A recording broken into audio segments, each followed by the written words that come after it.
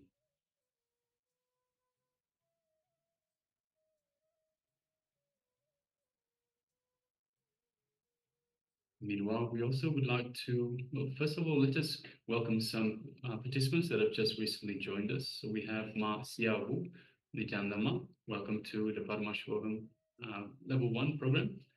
We have Yi Fan Nityananda, welcome. And we also have Ma Wang Han Yu Nityanama, and welcome. And of course, we also have Ma Kelly Wang, Yes, so Nityananda. And also requesting all of you, please switch on your cameras and be available in the camera frame for this, not just the power manifestation, but for the program in general. Yes. Ma Xiao says, Namaskar. Yes. Yes. Thank you, Mark. All right. So start sharing the revelations of the third eye. And also all the participants on YouTube, you can also start sharing and interacting for the power manifestation now. And of course, throughout the whole day as you are with us.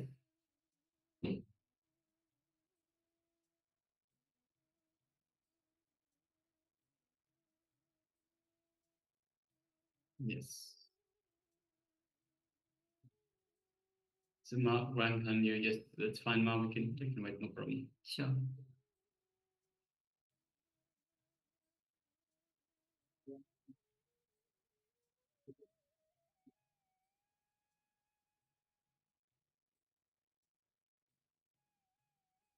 So understand that whenever you are manifesting the power of third eye, just be completely relaxed. From that ritual awareness, the power starts manifesting. So all the doubts that you have, or even if you are trying to manifest by forcing yourself or tensioning yourself, just be completely relaxed. It is Swamiji who is manifesting through you.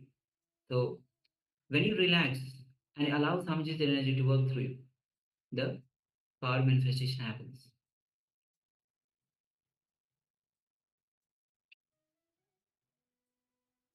Yes, so we have sharing from Ananda Agora Rupini that shares brown, white, black and white figures, smoke, trees, birds, wings, peace doves, water, sky, and road. Yes, thank you very much for sharing, Ma.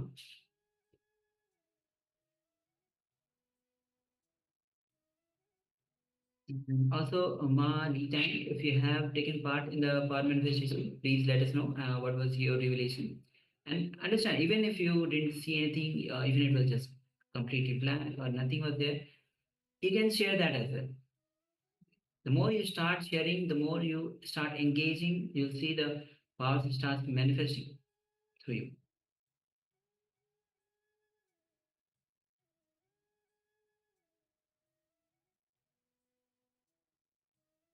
Yes, we have Masiao shares Picturesque. pictures.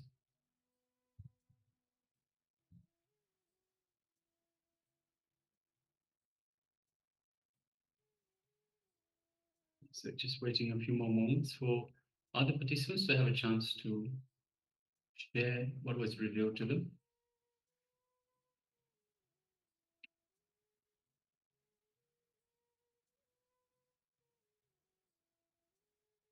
Yes, Mananda Korarupini says her network's down. Didn't see the last photo.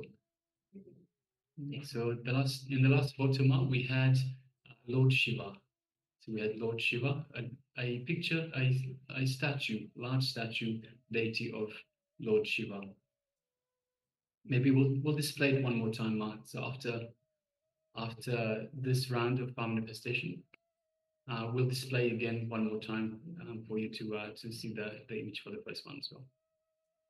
And also we have Ma Yang Yan Hong, who shares a circular opening with golden light falling down, a golden pointed object, purple and blue. All right, thank you for Thank you sharing. very much for sharing. All right, so let us now go to the verification stage, the revelation stage. So we will reveal the image that we displayed for you earlier in just a moment.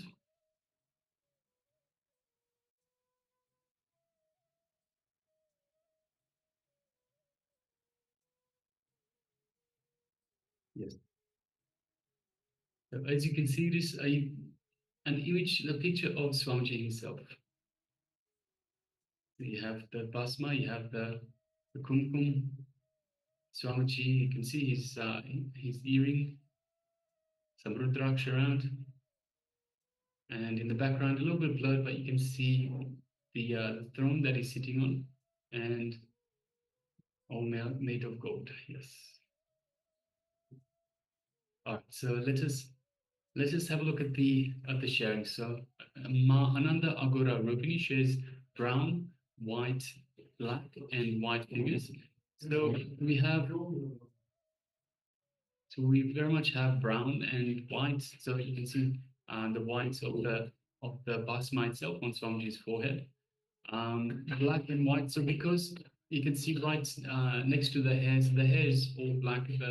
The Bhasma is white. So that might be what you saw in terms of black and white.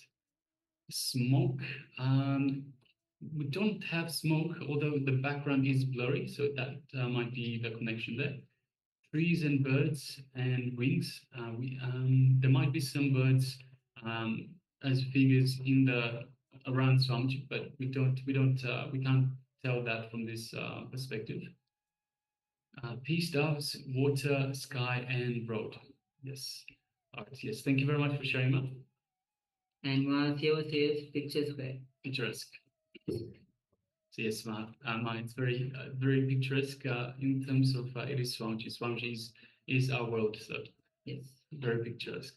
And also we have Ma Yang Hong, who shares circular opening with golden light falling down, a golden pointed object, purple and blue. So we definitely have, as the picture is filled with gold. We have the golden Prabhavaris, the golden, the seat, the throne itself is made of coated with gold. So yes, the gold color is definitely there, but we don't see anything golden light falling down. All right.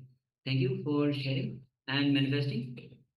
Yes, and Ma Ananda Gora Rupini will just quickly display the image that we had for the first one. So we had the network issue. So just quickly display. Yes. So this was for the first round, Ma Ananda Agora Rupini. So this was for round number 1. We had Shiva meditating. So you can see the jatas, you can see the Ganges, the Ganga that's flowing down from the jata. And we have the tridents. We have Lord Shiva with 4 arms, the snake around, and the Damaru and the Trishul, the tiger skin, the mala, the Rudraksh mala. So yes, this is, and of course we have the representation of Kailasa Mount Kailash in the background as well. So yes, this was the image that we displayed for round number 1. All right. So with this, we'll be entering into today's theme, as today is day 2 of Glimpses of Paramashivoham, and today the theme itself is on Ananda Spurna. And the Swamiji will be gracing us today as Sadashiva Murti. And we'll be going through various all the 7 chakras today, starting from the introduction about the chakras and then going from Muladhara chakra till the Sahasrara chakra. So in this session will be, as Swamiji will be revealing on the chakras itself. what are chakras, how the chakras are formed, and various introduction about the chakra. So how, let's enter into this revelation and understand about the chakra itself. Then we'll be going on to the individual chakras and working on those chakras. So please come to the space of listening as we enter into this revelation by Swami.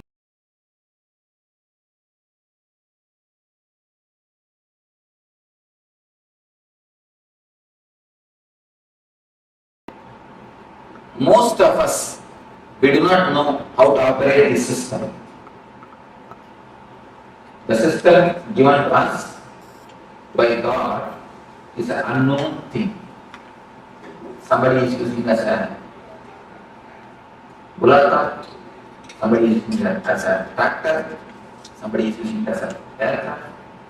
The system given to us, see the same system, tribal people are used as a bullock, an educated man is used as a tractor, pilot has used it as an aircraft. What is the difference between these three people? Nothing. The system is same, but the man is knowledge. Just like that. The system is given to us by God. Most of us, 90% of us use this system only as a bullock. Taking birth, eating, drinking, reproducing, dying, over. Nothing much is achieved in our life. A few Benzes, few bungalows. If you weigh your life, it's few Benz, few bungalow, little bit of moving here and there, over. Nothing much. Few children. Nothing much is a life. A normal course of life. Taking birth, reproducing, and dying. Nothing much is achieved. Nothing new has happened. Nothing great has happened to the consciousness, to the being. Nothing worth mentioning has happened. Somebody came and asked, Swami, why in the cemeteries, in all the graveyard, it is called born and died? Born, such as the date, died, such as the date. Why? Nothing worth mentioning happens in between. That is only worth mentioning is in most of our life. That is the reason, born and died, except birth and death. Nothing worth mentioning happens in our system. So most of us use the system as a bullock. We just use it in a minimum level, dull, dead, dry. Most of our life, if it is tuned, it can be tuned only dull, dead, dry. This is the first level, first layer of life. The second layer of people who have entered into the zone of art, who have become artists, who have become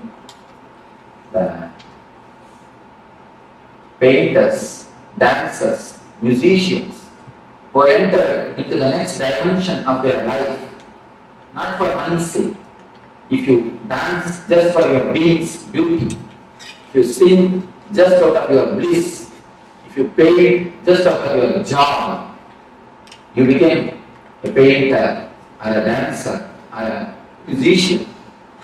The next dimension of your life, when you explore, you use your system as a tractor. A man with a simple head can never become Tagu. If you want to become Tagu, you need to have your next dimension. Persons like Tagu, Ganga, all these great scientists are the next layer. They can be called as something more than scientists because they explore the next dimension. That is the reason the Nobel is given for giving them. Gitanjali, the monumental works are the great dancers. When they create the masterpiece of dance, or the art, or the poetry, they explore the next dimension of their being.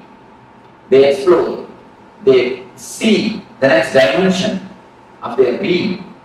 So these are the people who became tractors, who see the next level of their life. Fulfillment, that is the reason. the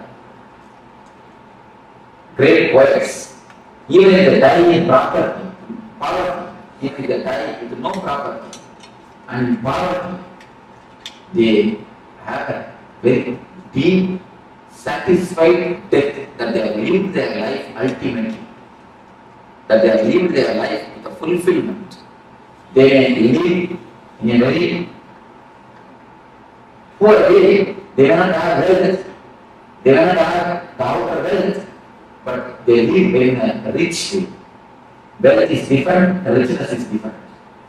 They may not have the comforts, but they live in a very rich way, like a kings. And if you read the Bharati's life, Bharati is a great poet from Tamil Nadu. To read his life, he is lived in a very poor way. But if you see the way in which he lived, simply a royal, he lived more like a king than a beggar. You can see all the poets, great poets, they are not lived wealthy way, in a so-called wealth, the outer comforts, but their life is really rich. Because they have seen the next dimension of their being. They know the ecstasy of the human being, of the human possibilities. Whatever way you can express your being, the possibilities of human being, the next dimensions of possibilities, they have touched.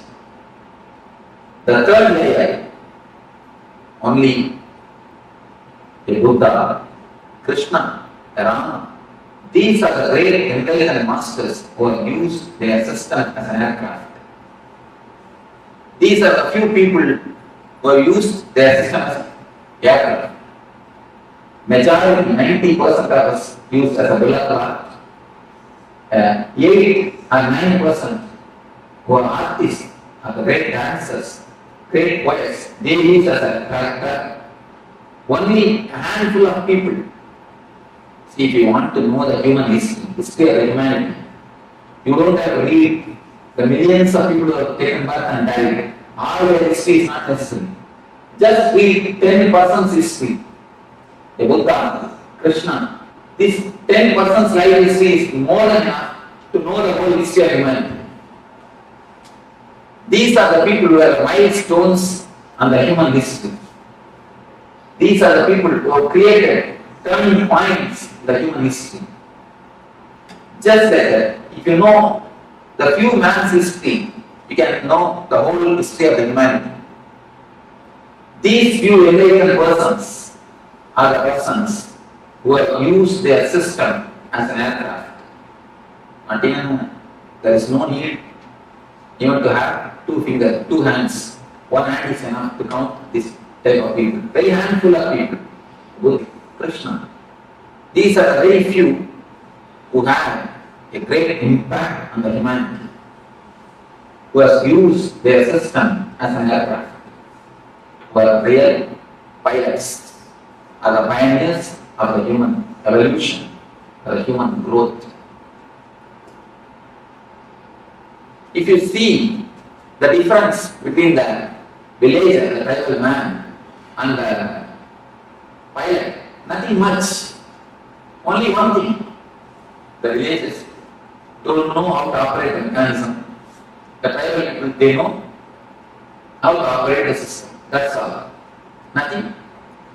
The tribal people, they don't know that mechanism. The pilot, he knows the mechanism. Nothing else is the difference. Only a very small difference. It is not that something needs to be added. No. Only one difference. They don't know, he knows. That's all.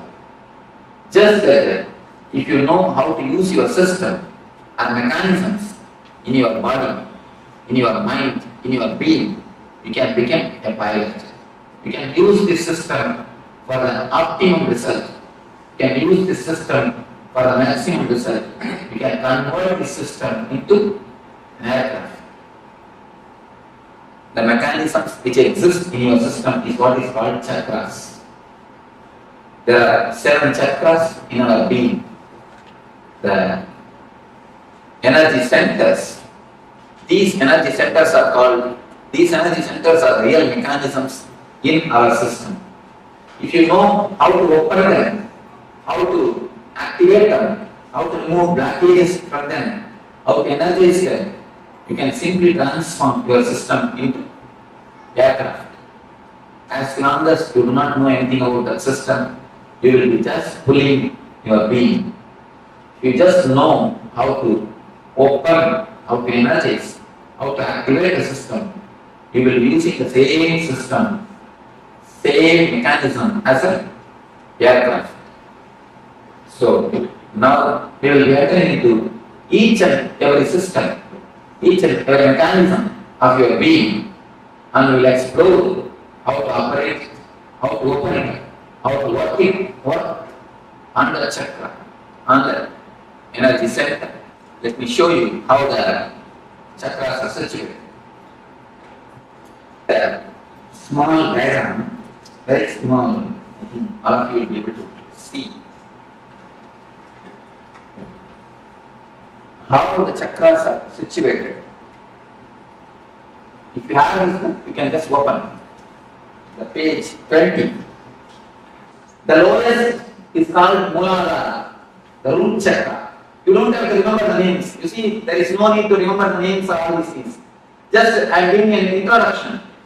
Then afterwards you will be entering into the deeper layers. You don't have to bother, oh, I have to remember all these names or not. There is no need to bother. You can just see and have an idea. That's enough. First center is called Muladhara. From below I take the root of the spinal cord. Just at the root of the spinal cord, Muladhara. The next is Swadhisthana. Above the Muladhara, below the navel. On the navel, Manipurara. And in between the chest, Anahata. Then on the throat, Vishuddhi.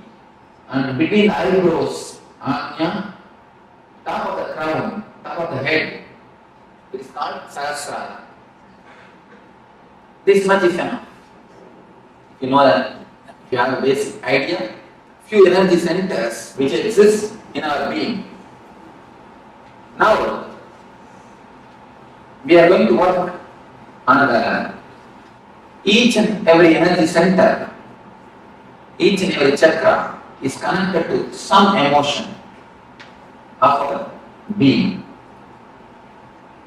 You can see throughout the world, in all the languages, the love and the heart, these two words are used as synonyms. Am I right? The love and the heart, these two words are used as synonyms.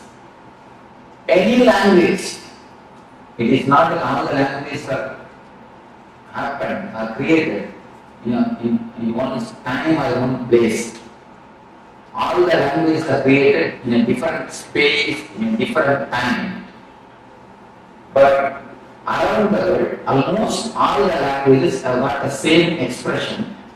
The love and the heart is used as a synonyms. Why?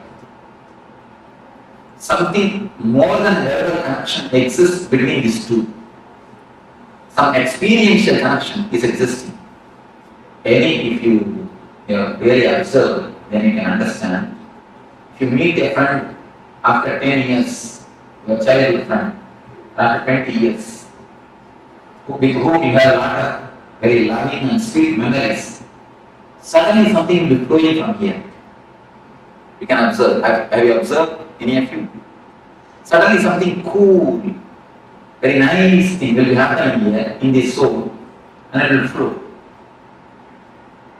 If you meet a person whom you love after 10 or 20 years, after a long gap, something will happen here. That is the reason, because this is an experience for everybody. That is the reason in all the languages, not only the Indian languages, or Western languages, even the tribal languages, I have seen at least more than 100 languages I have verified. In all the 100 languages, the love and the heart is synonymous. Because it is something to do with deeper emotion. So the love is that And love is the emotion which is related to another chakra, the heart center. Just like each and every emotion is related to each and every chakra. If you receive any shocking news, or the news which you can't bear, immediately the first effect will be on your stomach. You will have a stomach upset. The stomach will be upset, either you will have diarrhea or loose motion. Have you observed anybody who had experience? You can always listen, it's an experiential thing. The first blow will be for Manipura chakra. The worry and depression is very closely related to Manipura. And again you can see, in all the language there is an expression. If you receive some news which you can't tolerate, you say, I can't digest it. I can't stomach it. I can't digest it is the expression in all the languages. Again, because the worry and depression is very closely related to Manipura chakra. Like this, each and every emotion, the sex is related to Muladhara chakra. The chakra which is in the near the end of the spinal cord, the root of the spinal cord. Each and every emotion is very closely related to one chakras. If this emotion is handled properly in our life, each and every emotion is an energy given to you by God. It's like a money. If you don't know how to handle the money, you will become bankrupt. Just like that, if you don't know how to handle the emotions, you become energetic. See, if somebody works for you, his work is worth $1,000. You pay him only $1,000. If possible, 900, never 1,100. That's what is a regular way of life. We give him $1,000, not more than that. But if he does a mistake, which is worth $1,000, how much of anger we pay? At least $5,000 worth of anger we pay on him. Anger is an emotion. It is valuable thing. If you can pay the anger just like the money, exactly how much is necessary, that much if you pay, you will never go energy card. That is the reason after shouting, we are so tired, we just fall on the sofa and have coffee. Because it's not a very big work. Just shouting is not a big work. But you feel so much you are drained. Why? Because emotion is energy. All your emotions are energies, which is in your center, in your beings. When you use the money in a very loosey way, or in a luxurious way, or an unnecessary way, and the luxury is something necessary for life, nothing wrong. But when you spend unnecessarily, lavishly, you become bankrupt. Just like that, when you spend the emotions, when you lose the energies, lavishly, you become energetic. Each and every emotion is connected to some chakra. If you know how to handle them, how to use them properly, how to balance them clearly, your chakras, your energy centers open.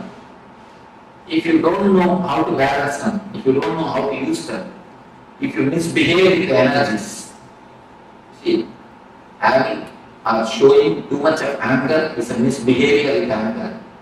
Anger is like Lakshmi in you. If you misbehave with the money, you are misbehaving with Lakshmi. Just like that, if you misbehave with anger, you are misbehaving with your energies. Will you throw a dollar note in the dustbin? Will you throw a $100 note in the dustbin? We always think, oh, it's disrespect to Lakshmi. Just like that, if you throw your emotions unnecessarily, it's a disrespect to your energy. Just like God has given you money, He has given you emotions, energies to run your system, to run your life. When you disrespect, when you throw them out unnecessarily, you show a disrespect on the emotions, on the energies. If you know how to balance, how to run them, if you have an understanding, the chakras open. If you misunderstand or if you misbehave with the energies and the emotions, the chakra closes. For a little more understanding, it can be told in the other way. If you know how to give your love, the anahata opens. If you continuously ask for love from others, anahata closes. It's the master key for anahata chakra. Now first you will enter into the heart center.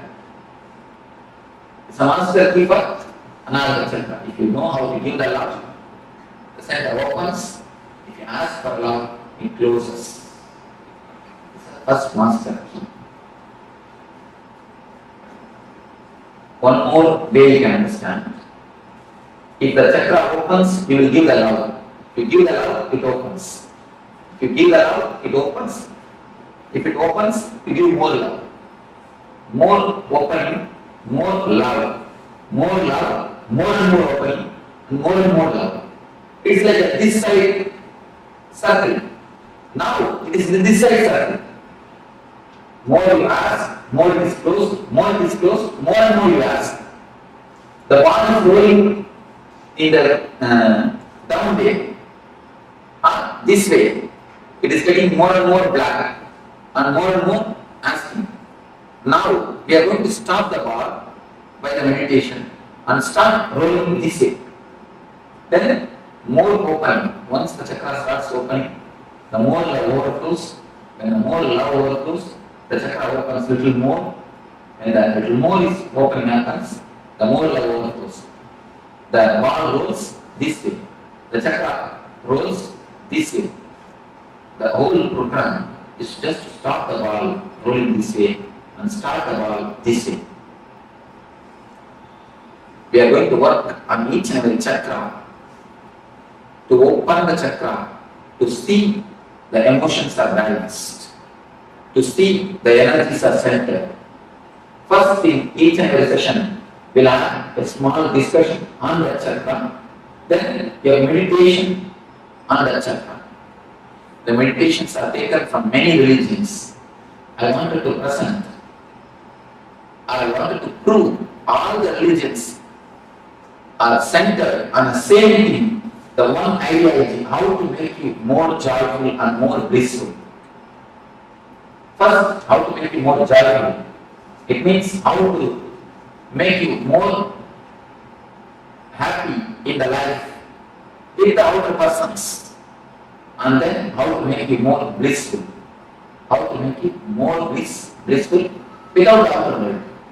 First, be joyful with the outer world. Then be blissful without the outer world. So this is the step, this is the reason why the meditation or the religions are born on this world.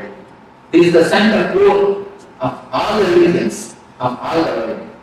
That is the reason I have taken meditation techniques from Sri Vaishnavism, the religion preached by great Vaishnavic masters. Each and every session we will have a discussion and then a meditation. This way we will have 7 sessions on the 7 different chakras. Finally, tomorrow evening we will be having the energy darshan, which is the peak or pinnacle of this chakra. Later on we will be explaining what is energy darshan. Now let us enter into the Anahata chakra, the heart center. First question I receive is, people ask me, Swamiji, I haven't bypass surgery, will the chakra be as it is? Will the chakra be there? Whether you went bypass surgery or the angiogram, don't worry, the chakra will be there. Because it is not physical, it is more metaphysical. If you can give 2 more touches, I can show you. You have a ribbon, you can give me 3 ribbons. Next question, can give. I'll show you how the chakras exist.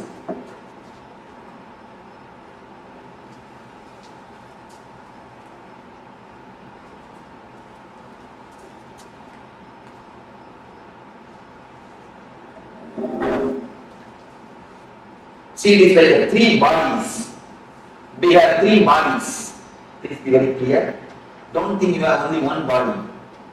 the one body which you are using now, the next body which you are using in the dream sessions. When you dream, you will be sleeping, this body will be lying in Chicago, but you will be dreaming as if you are not in India. Then with which body you are going to India? This body is lying in Chicago only, but you are in India. How can it be?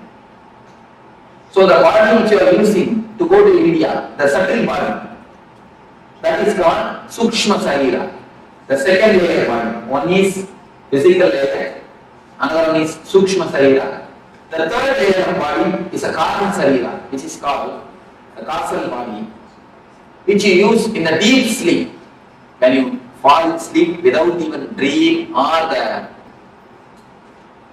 wakeful state, in a deep layer, in the third layer, now what you are using is physical body. What you use in the dream is subtle body. The body which you use in the deep sleep is called causal body. You have three bodies in your system. The three bodies, they meet and merge in 7 different points. They meet with each other. You can imagine the 7 knots in these 3 kerchiefs.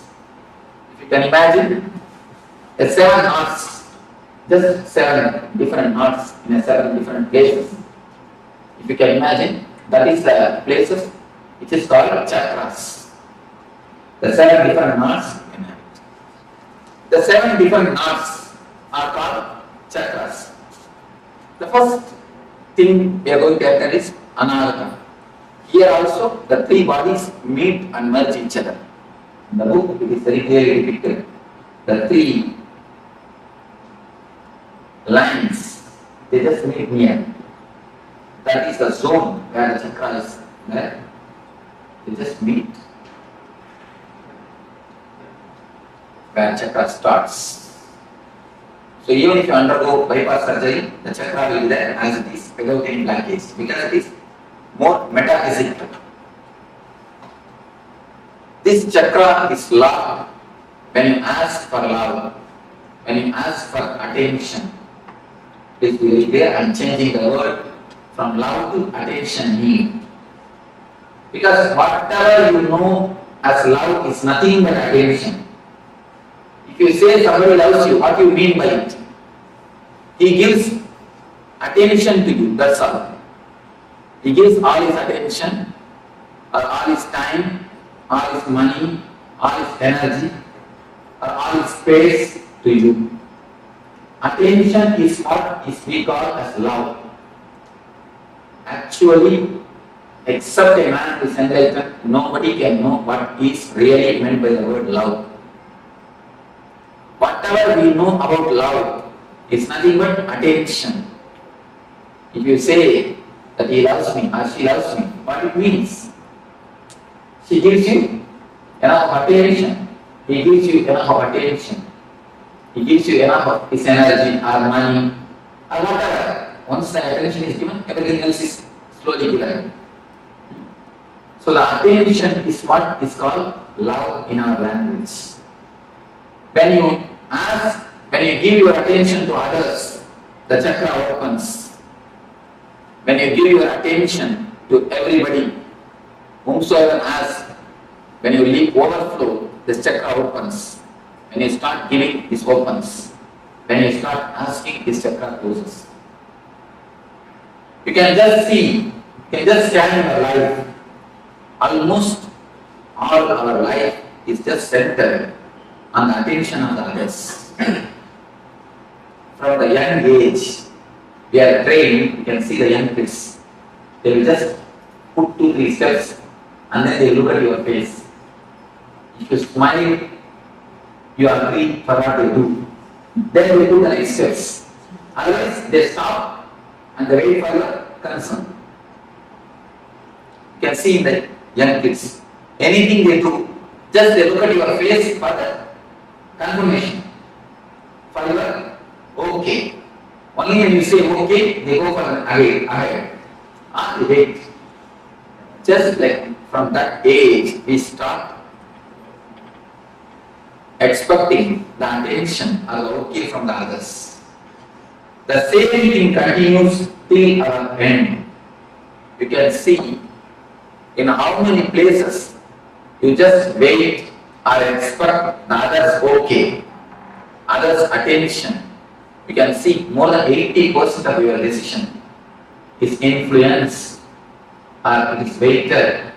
You just wait or you just ask for their confirmation, for that others smile. It is not only economically, mostly psychologically. You feel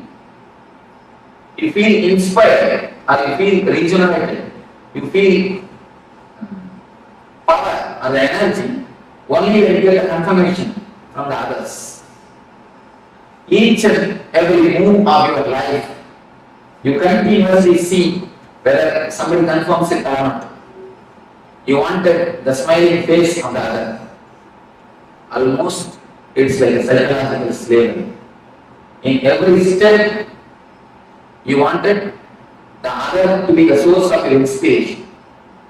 If you just stand, you just sit in your room and scan the lifestyle in which you are living, almost 90% of your decisions, 90% of your life is just for the other's opinion, asking the other's attention, expecting the attention of the others, expecting the opinion of the others.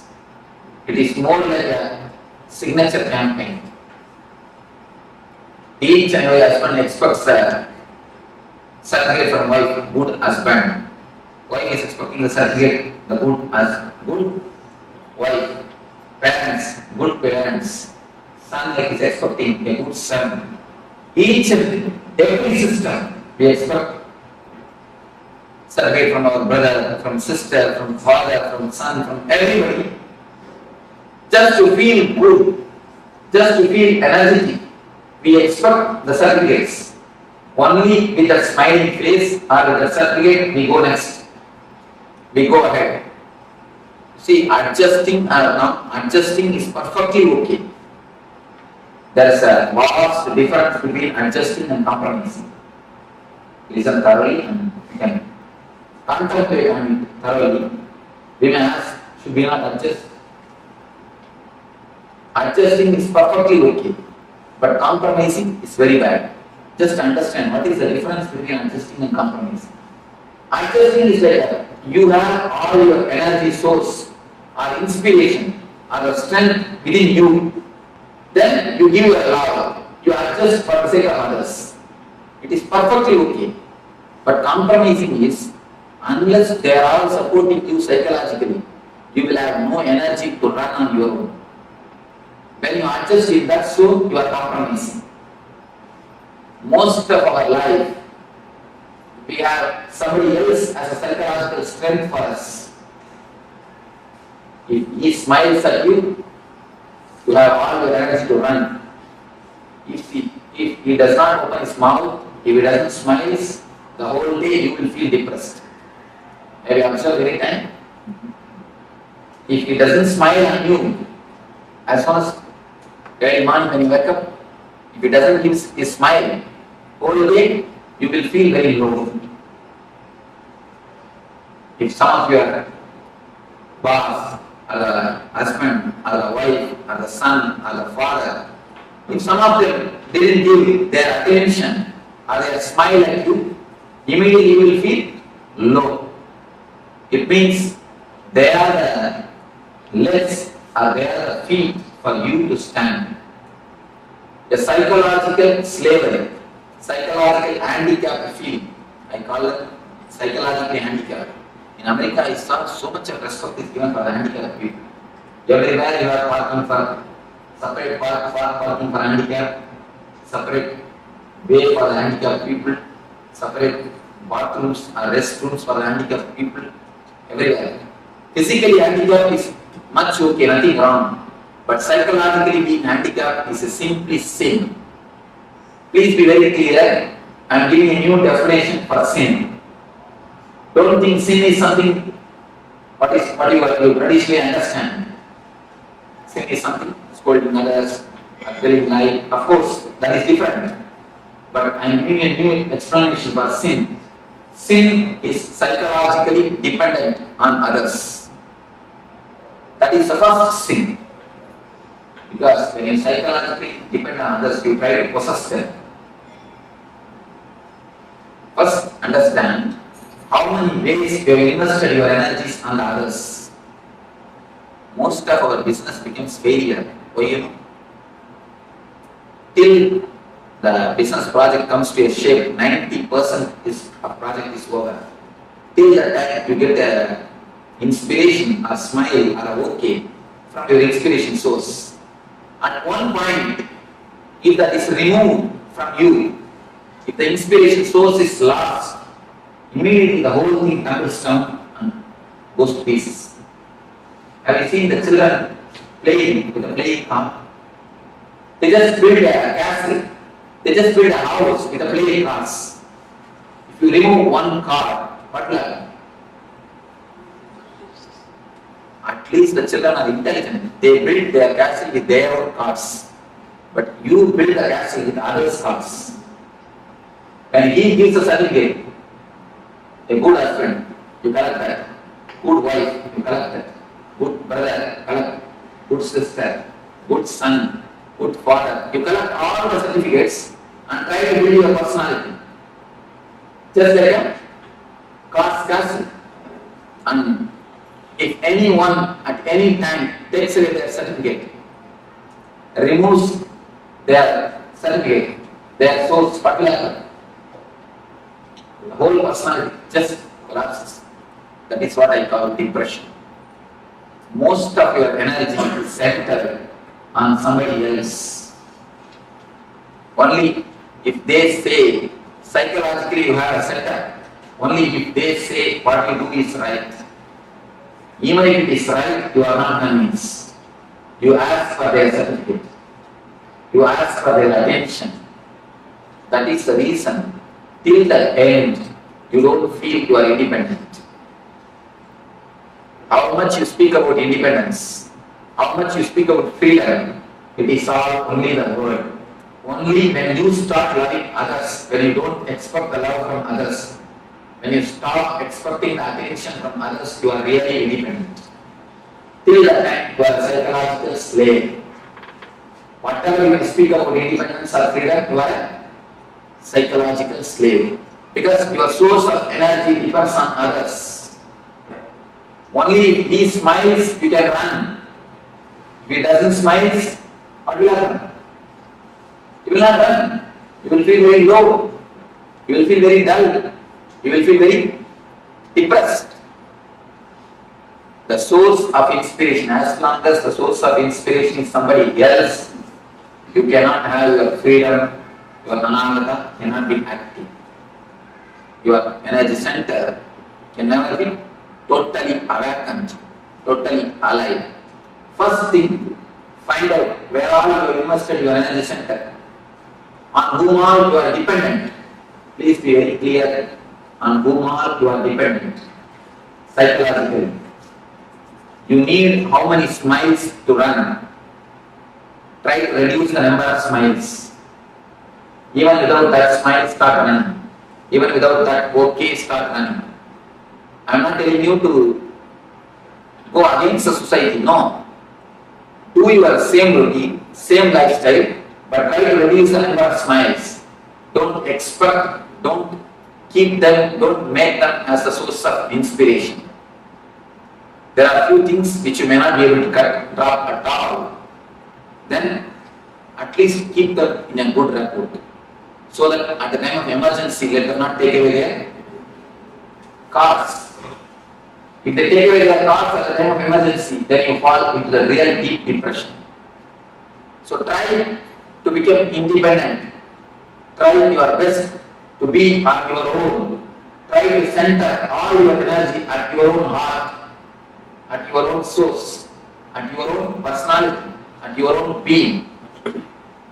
When you feel you are not able to cut or you are not able to run without one person's smile, understand that I am not able to run without these 2-3 persons.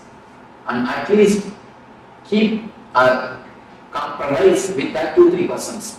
you will know that I am compromising with the 2-3 persons. I am not serving them, I am compromising with them. Please be very clear. Don't expect any reward for your compromising.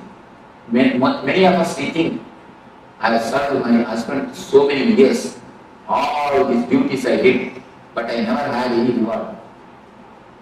He never did anything for me. Be very clear. If you really serve, always you will have reward. But all our service is just compromise. He is the source of inspiration for us, so we compromise something.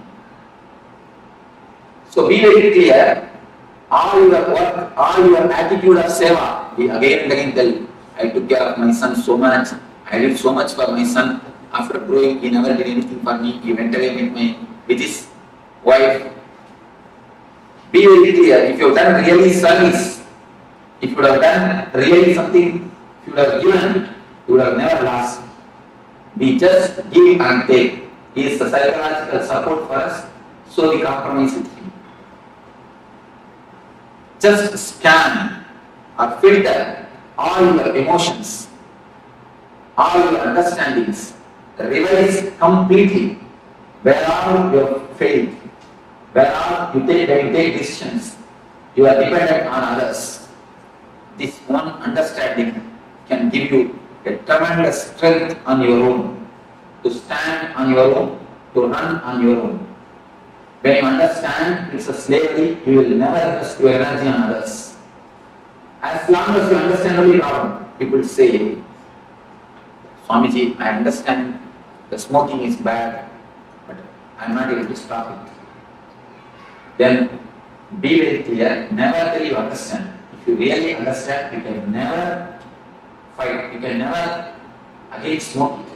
Do you say, I understand, if I put my hand in the fire, it will burn, but I am not able to resist the temptation to put the hand. You never say that. Once when you understand the hand, if I put my hand, if I put my finger in the fire, I will get burned. You never do it again. You always keep yourself away from the fire. The same way, if you really understand that there is a psychological slavery, simply you can see, you can be so clear, you can be very clear, it will transform your life. Only thing we don't understand. Have this understanding after going back to the house and after a few days.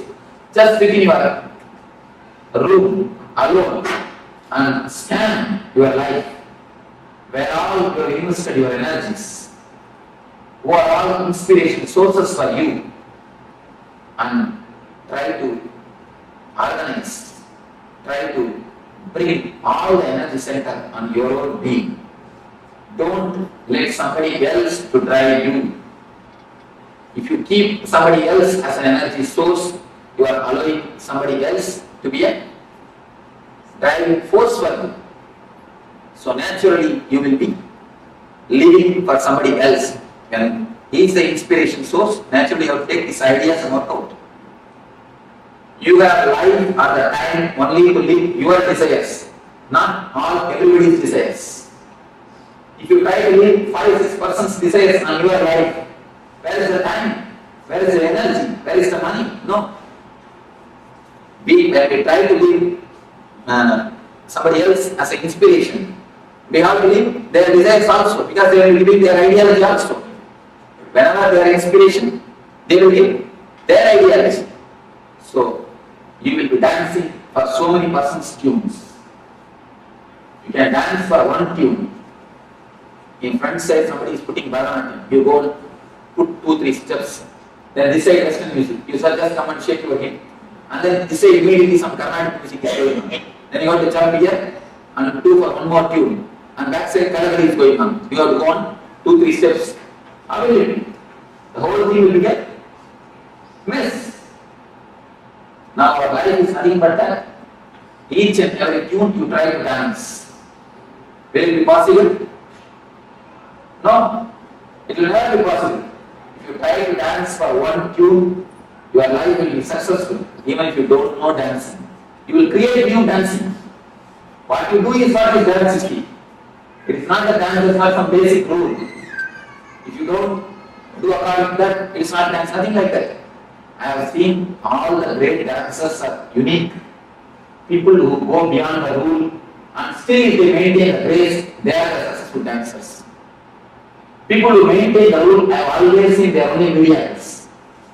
In any field, when you go beyond the rule and still you maintain the grace or the beauty, then you are a successful dancer. Either in a classical dance or the Western dance. Go beyond the rule and maintain the grace, you are successful. So, anywhere, only when you have your individual, only when you have yourself as a center, you can be successful. So, here is a beautiful meditation technique from a Tibetan Tantra, the Tibetan Buddhism, to center your energies. Now, the small understanding you have about this ananda, then we will be entering into the meditation or the technique to center your energy. After the meditation, we will be entering into one by one sessions. Now, before entering into the meditation, we will have few minutes for question and answer.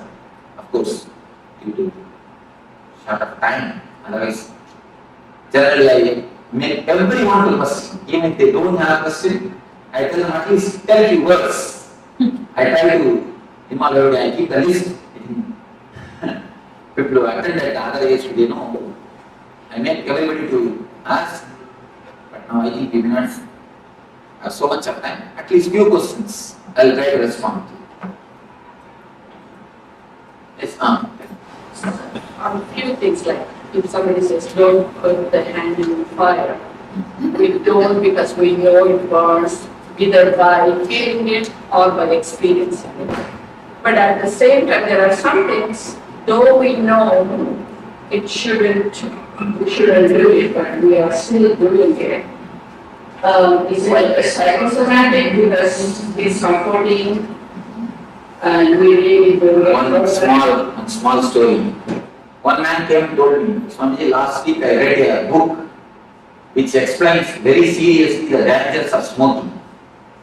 How they get cancer, how many problems come due to smoking. Then I stopped. I asked him, oh, you stopped smoking? He goes, no, I stopped reading. See, actually, if you know very clearly the fire burns, you don't put your hand. The problem is, first when you put your hand in the lighter fire, you get burnt. Then you think, I think lighter fire only burns. If I put my hand in the oven, it may not burn. Let me check. You put your hand on the oven, then oven fire also burns. I think if I can put my hand in some other candle, let me see. You put your hand in the candle. Just like that, you try with each and every fire. Finally, when you understand all the fire burns, your body will be burned because the age will be over. You end up in that age, your age will be over. It's more like that. The understanding is not deep. If the understanding is deep, you can never go beyond it. We don't allow the understanding to sink deeply. See, whenever you receive some intellectual conclusion, you don't allow the intellectual conclusion to work on your emotional layer. If you allow the intellectual conclusion to work on your emotional layer, you never go beyond it. Allowing the intellectual conclusion to work on the emotional layer is what I call it meditation. Meditation is nothing but allowing the intellectual conclusion to sink deeply into the emotional layer. Now you understood few things. If you meditate, that time, the meditation technique will allow the intellectual conclusion to sink deeply into the emotional layer. That's what they call in Vedanta, Sravana Manana. Sravana means listening. Manana means allowing it to sink deeply. Most of the time, we don't give space or the time to allow the intellectual conclusions to sink into the emotional layer. So once the intellect is allowed to sink into the emotional layer, you will always see nididhyasana, transformation happens. It should not be done. No desire should be suppressed. No transformation can be done. It should only happen. See, flower, if it automatically flowers, then it's really flower. If you just open a lotus, in many temples I have seen they open the lotus, and the floweriness will be missing in the lotus. The floweriness will be missing in the flower. Only if it blooms or if it flowers by itself, there's got beauty. You can do few things. You can allow the transformation to happen. You can put them inside and wait a little bit. You will see the transformation happens. But we neither give time or the space to seek it, or we are too urgent to see the transformation. The desire for transformation is so pushing, so urging us. You see, the desire for the outer object and the desire for transformation, both are not the same. When you desire too much for the outer object, you make miss of it. Just like that, if you desire too much for the transformation, you make miss of it. Put the idea aside. Just wait for a little. Allow the seed to sprout. A small story. Once 3 monkeys, they got a mango. They were living in a forest, they got a mango fruit. If one monkey gets a mango fruit, you know what will happen. The 3 monkeys, they already worked for that. So already asked to have a share of the mango. Now the problem starts. How to share? Finally all the 3 monkeys, they got together and they have decided, see, this one mango, we 3 cannot share. We will plant this mango, pour water, put fertilizers. Then it will become tree. We all will have enough of mangoes when it becomes tree. They all decided, they put they planted the mango. See, the first one, he took the responsibility of pouring water. The next took the responsibility of putting the manure or the fertilizer. The third took the responsibility of security of the seed. All of them are doing their duty so religiously for 6 months. For more than 6 months. Still the seed has not sprouted. So all 3 called for a conference. All the 3 sat together and they started discussing. The first monkey told, you see, every day I am pouring the water religiously. Every day morning I pour water. Not even one day I missed. I miss my morning walk, but I never miss pouring water. I don't know what is happening. The next month he told, every day 4 o'clock I put the manure and fertilizers. I don't know what is happening, why it is not coming. The third month he told, you see, 24 hours I stand here as a security. I don't go anywhere else. And not only that, above all, every day I just dig it out and see how it is going. You see, every day when you dig it out and see, it can never sprout. Pour water, put manure and wait for a few days to sprout the seed by itself. Just like that, we listen something now and we do meditation for 20 minutes, immediately it's for, oh, still no, nothing has happened. Still no transformation has not happened. So wait for some time. Give little space for the seed to sprout. Allow the conclusion to sink in and do the meditation. The conclusion is the seed. Meditation is the maneuver. Just wait, give a little bit of space or the time to seed to sprout. Otherwise, we will be digging just every day and see what invocation we will be doing the same.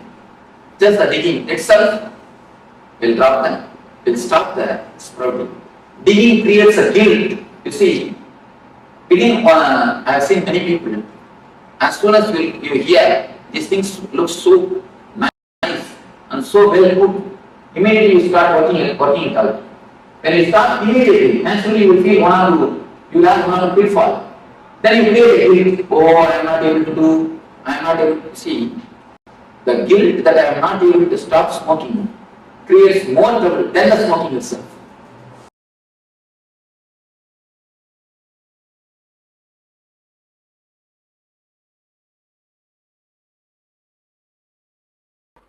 So now we will come to the first chakra. First chakra is Muladhara. As I told you, there are two ways to open these chakras. One is meditation, and one is maturity. Maturity means just understand in which way these chakras are locked. Get the key and open the chakras. If you know how to open the chakras, you will see the maturity descends on you. This chakra is locked by a particular emotion. Each chakras are locked. If you know how to unlock it, the chakra energy will be released in you and you can float with the energy of the chakra. The Muladhara chakra is concerned with the sex.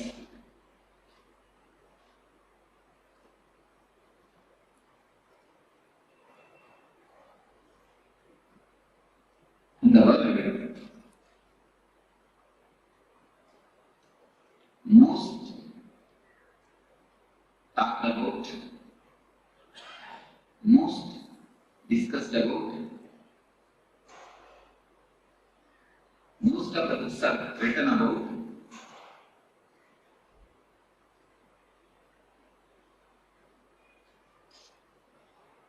I think on these three sentences, most of the books have been written about, most talked about, and most discussed about. Subject is and most confused, most misunderstood, most misinterpreted. Subject is also.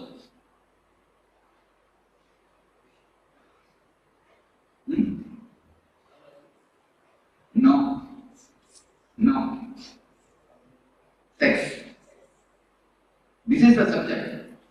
Most talked about, most discussed about, most written about, and most confused, most misunderstood, most misinterpreted.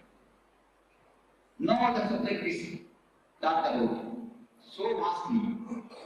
No other subject is talked about so vastly as this subject. But no other subject is misunderstood as this subject. We try to avoid the subject, we try to indulge in the subject. The man who tries to avoid the subject tries to avoid the big pit in front of him. If he doesn't know that pit is there, how is he going to pass it? Man who tries to indulge in the subject is trying to jump into the pit. So both are not supposed to be done. We should know and pass it. Either we try to avoid or indulge. Do we try to do anything else? What is the reason? Ancient rishis, science give a very beautiful, clear understanding of this subject. The man who wrote the Kama Sutra, the science of this book, of this subject, is a sannyasi like me.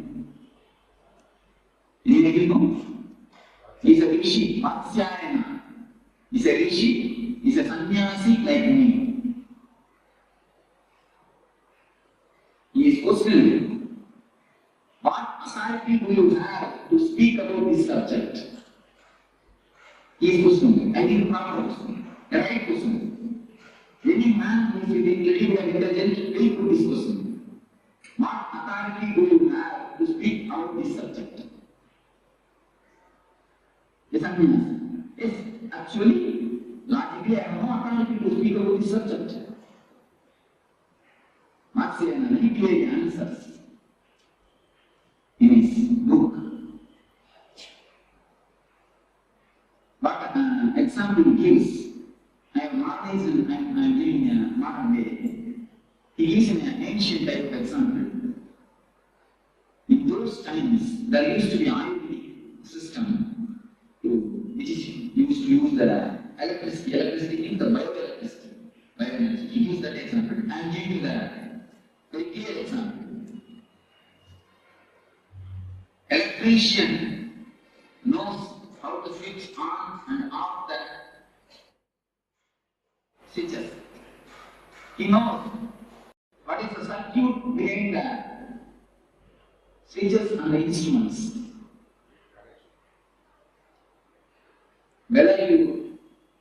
When you switch on, what will happen? Switch on, what will happen? Everything he knows. He may not have switched it on and off. He may not have directly done it. But he knows the science behind it. He knows the energy flow behind it. But a man every day uses a switch.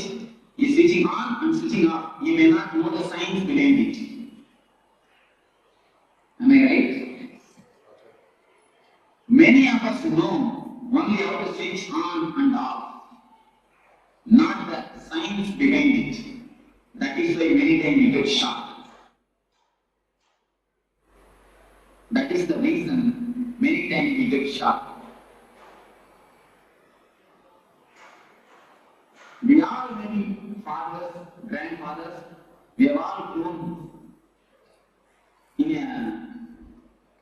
up finished our life. We may have done it. Just like a normal man who knows only how to switch on and off the switch. But he doesn't know the mechanism or energy flow behind it. Just like an ordinary animal, living with a simple basic instinct. But Vatsayana says, I may not know how to, I may not have done the switching on and off, but I know the background energy flow. I am the man only as an authority to speak about these things. Vatsayana says, a real sannyasi is the only person who is authorized to give an idea about the subject. Nobody else has got any authority, he says. Because he gives one more example. Some two persons are playing chess. Sadhuranga. Chess. Two persons got involved in chess. When you see from outside, you will be having a right idea, you will be having the right move, you will be knowing the right movement, but they will not be doing that. Have you any time experienced it? When you see from outside, you will be knowing the right movement. They will not be knowing it. But when you sit and play, you will not be knowing the right movement. The person who is outside, he will be knowing the right movement. Have you accepted this? What is the reason? He has no pressure that he has to win. The man who witnesses has no pressure. The man who is outside has no pressure that he has to win. The pressure makes mind dull. So a man who has jumped out of this wheel, samsara chakra, a man who is outside this wheel only can give a right idea about the wheel. If you are sitting in a giant wheel, you can take the example of giant wheel. If you are sitting in a giant wheel and rounding, can you give a right idea about the giant wheel? Can you? When you have jumped out of it, when you are away and looking the things, seeing the things are happening, you can give a right idea about giant wheel. So a man who has come out of it, who is beyond, who has transformed the energy, who has jumped out of the samsara chakra, can only give a right idea about this subject. So we come to the question, what is sex? Today, biology proves all men are 51% men 49% women. All women are 51% women, 49% men. Just 1% this way or that way. 1% only, this way or that way. But when we start growing, society doesn't allow the women part of us to express. When we do the meditation, many times I observe, men always cry, women try to laugh. Why the reason, you know? The feminine part of us has been suppressed. The masculine part of the women has been suppressed by the society continuously.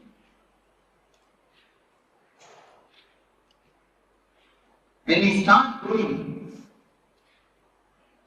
we slowly start collecting the image that 49% in us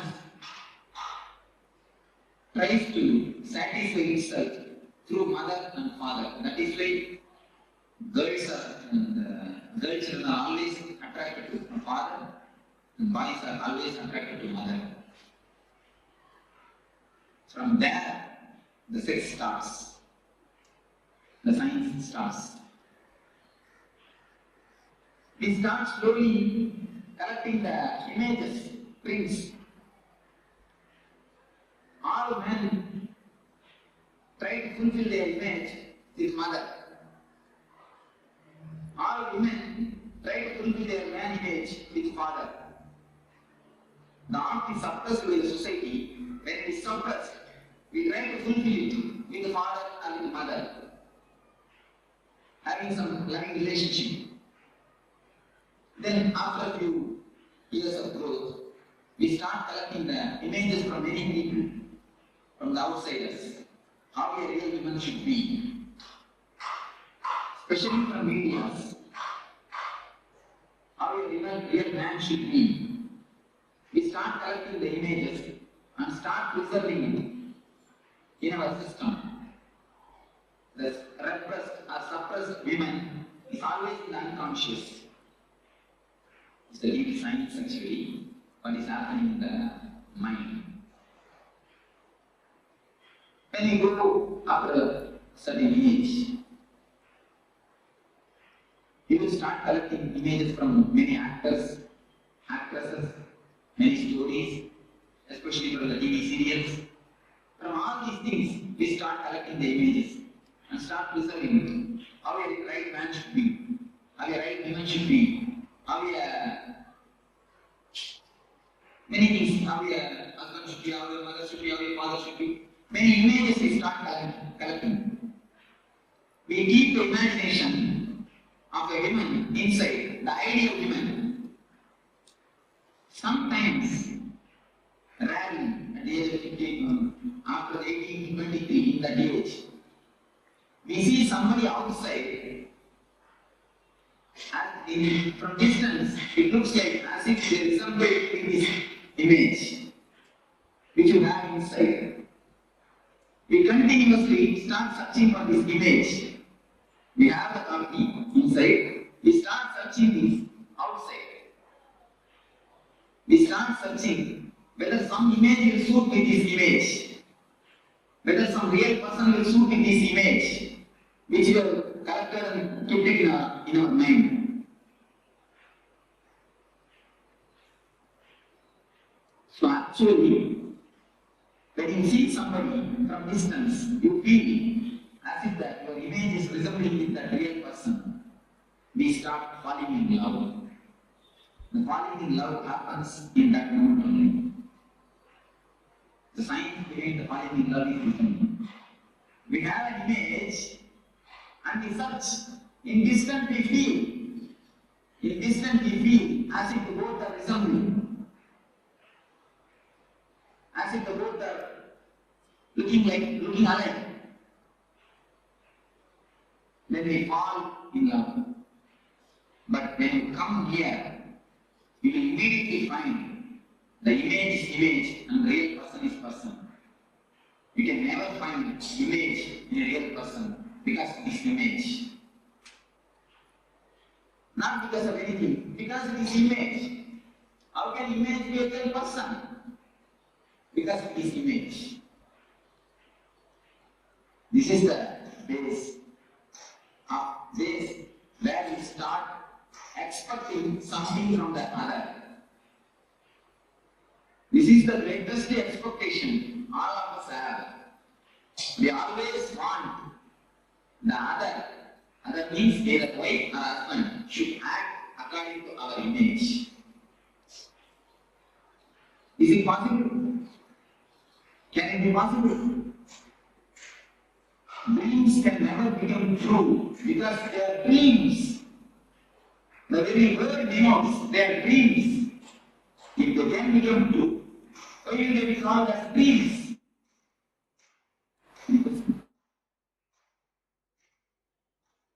Just me. Very clearly. Please listen with full attention and try to digest what I say. That's why I'm speaking very slowly. If any question, please raise. Now we will come to the clarification. This is the way in which our expectations about others starts. We collect all types of images from media. Wherever we see the ideal person, we collect that image and keep it inside and try to actualize it. We try to make it a reality with a living person. Is it possible? It can never be. That is why all ends in failure. All capital letter A-L-L we can use. All without exception. We can say there is an exception, one or two, like Ramakrishna and Chariot. Both of them have no image.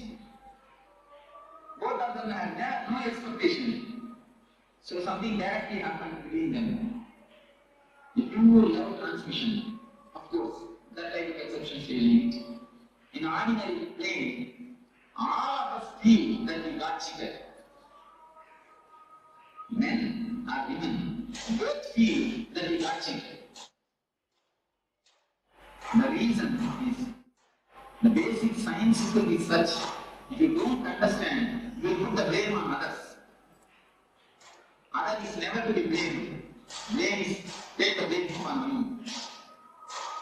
you. You expected, you imagined, and you try to force your imagination upon others.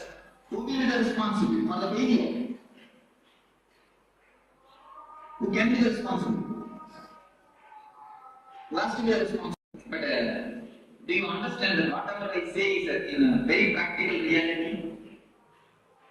What is happening in our day-to-day life? But we never try to look into it. It is happening in our everyday life. We never try to look into it. Am I right? It always happens. We never look into the great truths.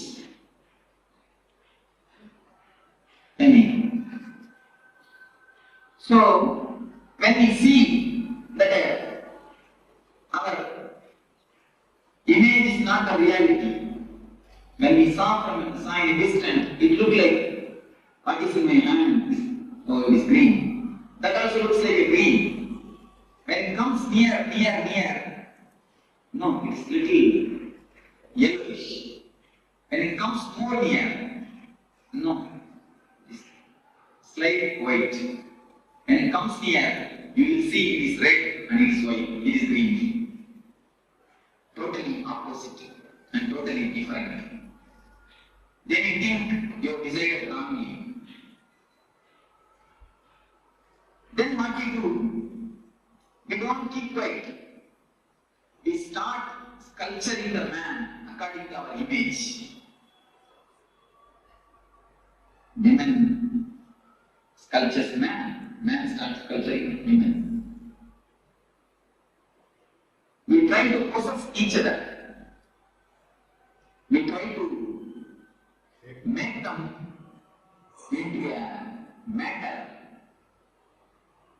If you want some furniture, if you have a chair, you can keep it where you want.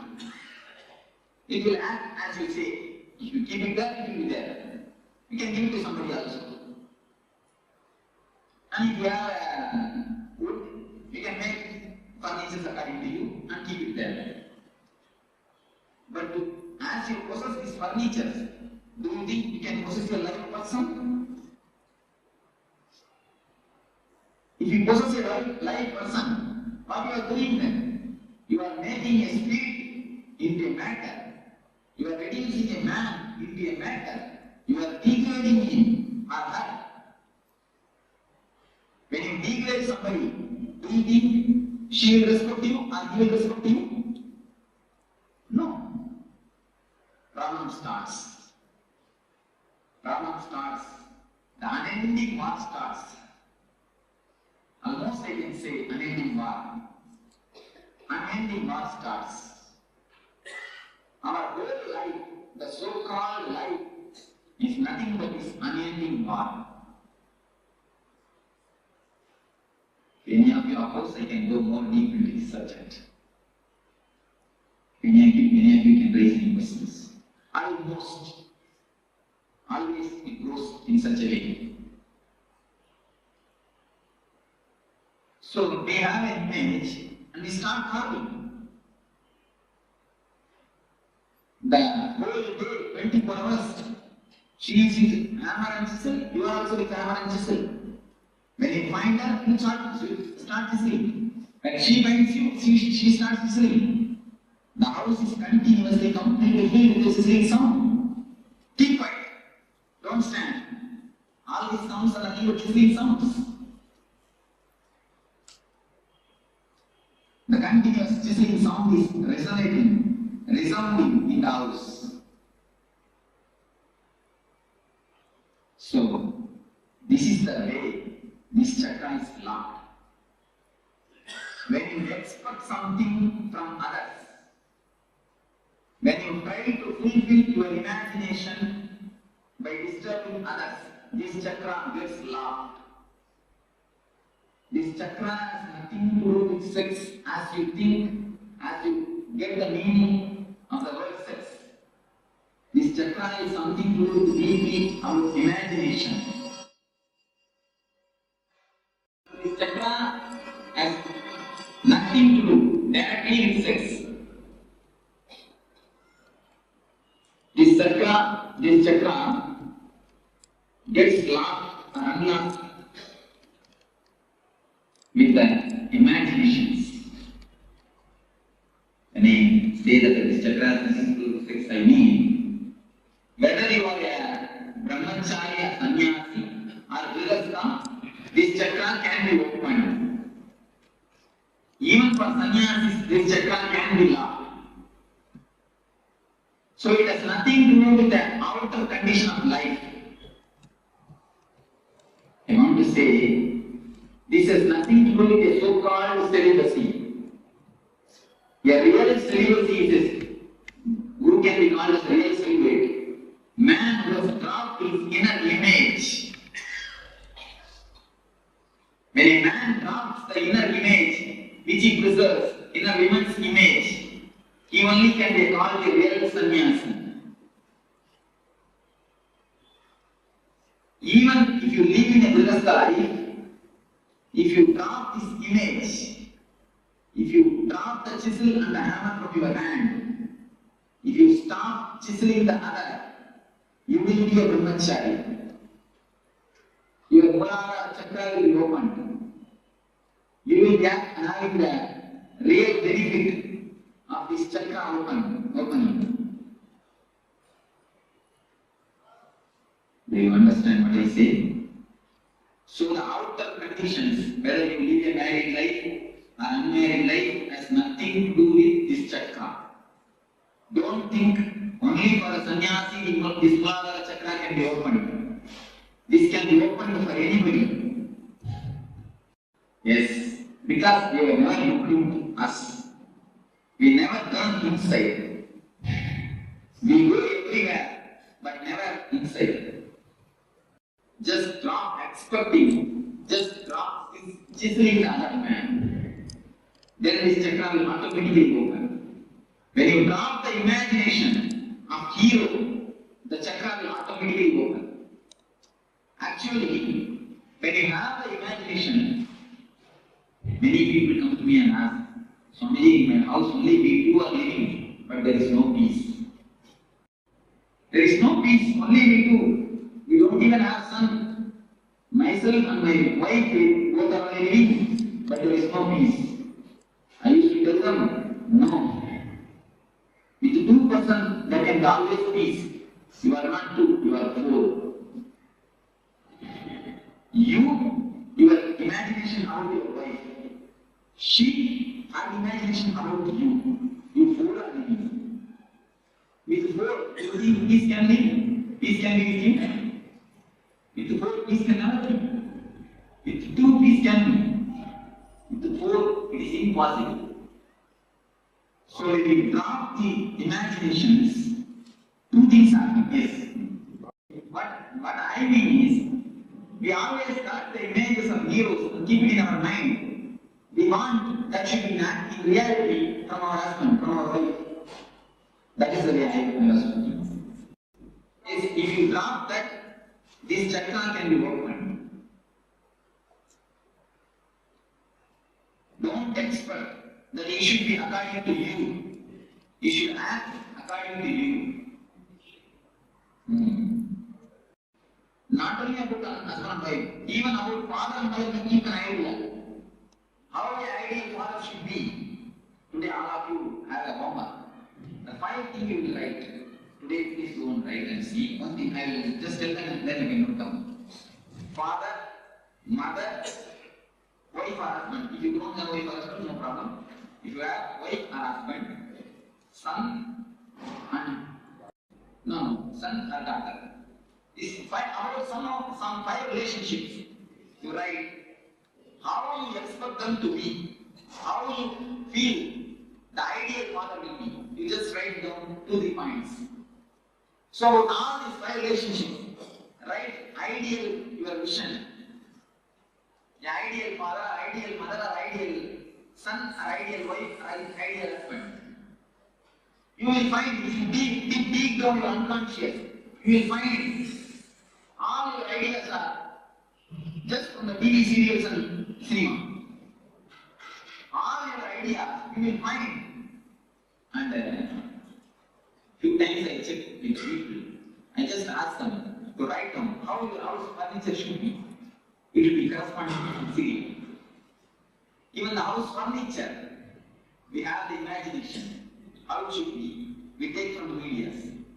Before that, there were dramas. If you live on the dramas, there were uncle images. Even now, even in earlier time, you see, from kings, they torture as best they can. And she tortures as best she can. She tries to make a Rama, we try to make a Sita. But finally what happens? Anjaneyya comes out. We do not know what happens.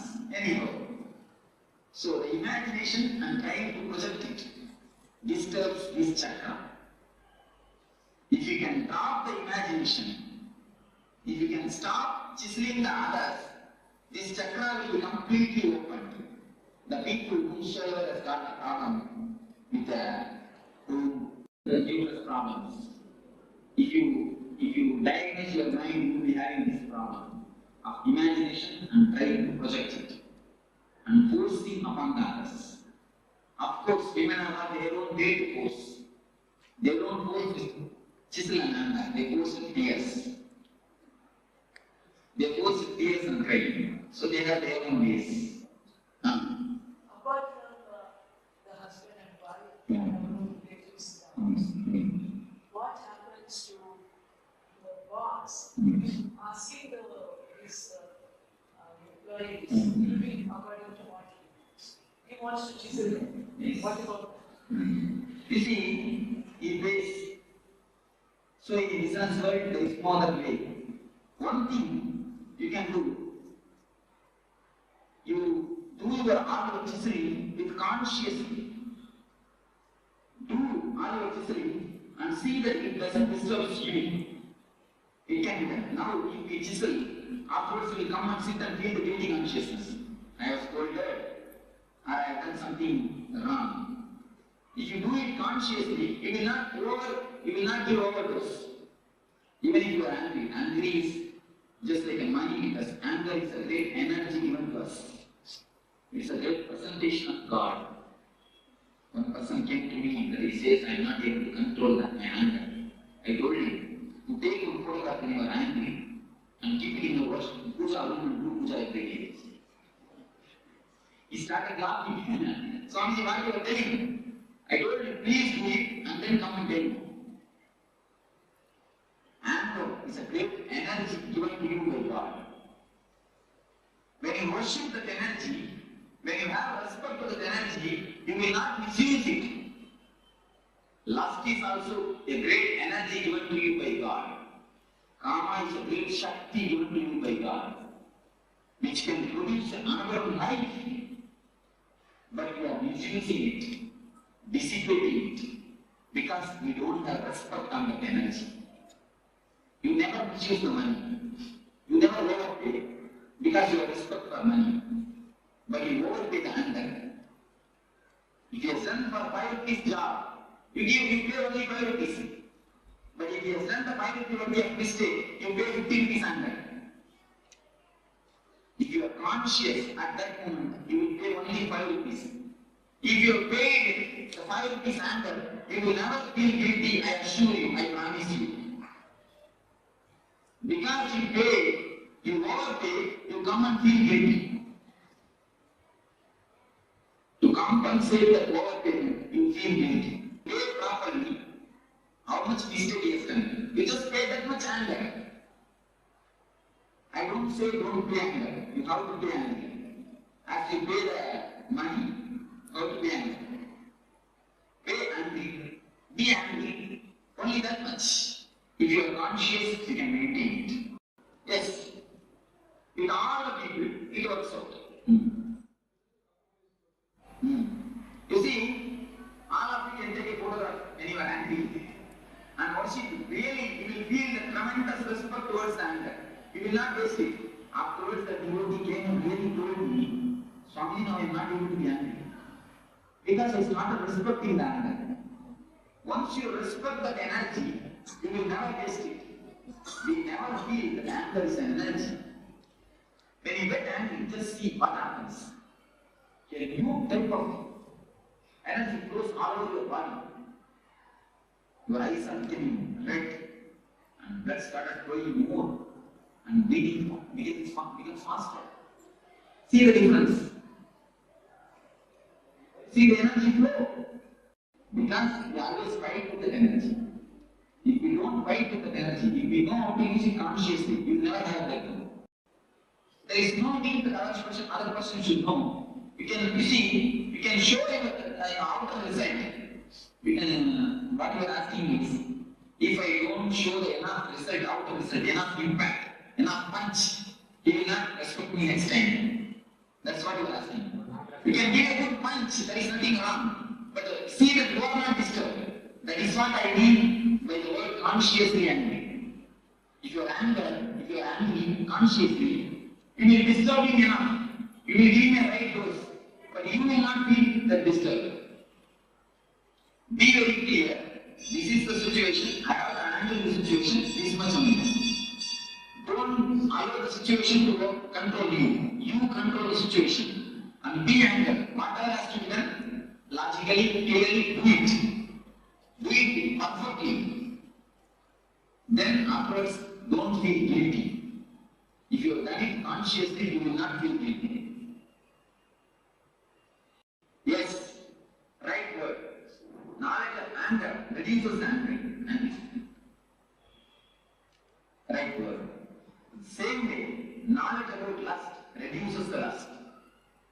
Because both are one and the same. Both emotions are two sides of the same coin. If it is allowed outwardly, it is called lust, kama. If it is stopped, if some obstruction comes, then it turns as anger.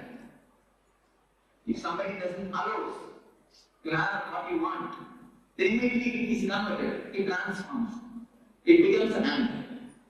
So both emotions are the two sides of the same coin. So how to open this chakra is just drop all the imaginations which you have. Don't expect anything. Then in your house, you will see two persons only will be living. Accept the person as he is. There are few people come to me and tell, Swamiji, I love my wife very much. That is why I try to convert her. I make her as I want to. I want her to be. Am I right? Many people don't tell me. And you also think, because I love him, that is why I force him to do what I want. Is to answer them. You don't love your wife. You love the image which you have in yourself and try to force that image on her. You will love her if she acts according to your image. If she doesn't, you won't be loving her. So your love is not towards her. Your love is towards the image. That's the real truth. Your love is towards the image. How she should be. That is why you force her to be as you want. So, when you drop these imaginations, the Mooladhara Chakra energy will be awakened. One thing.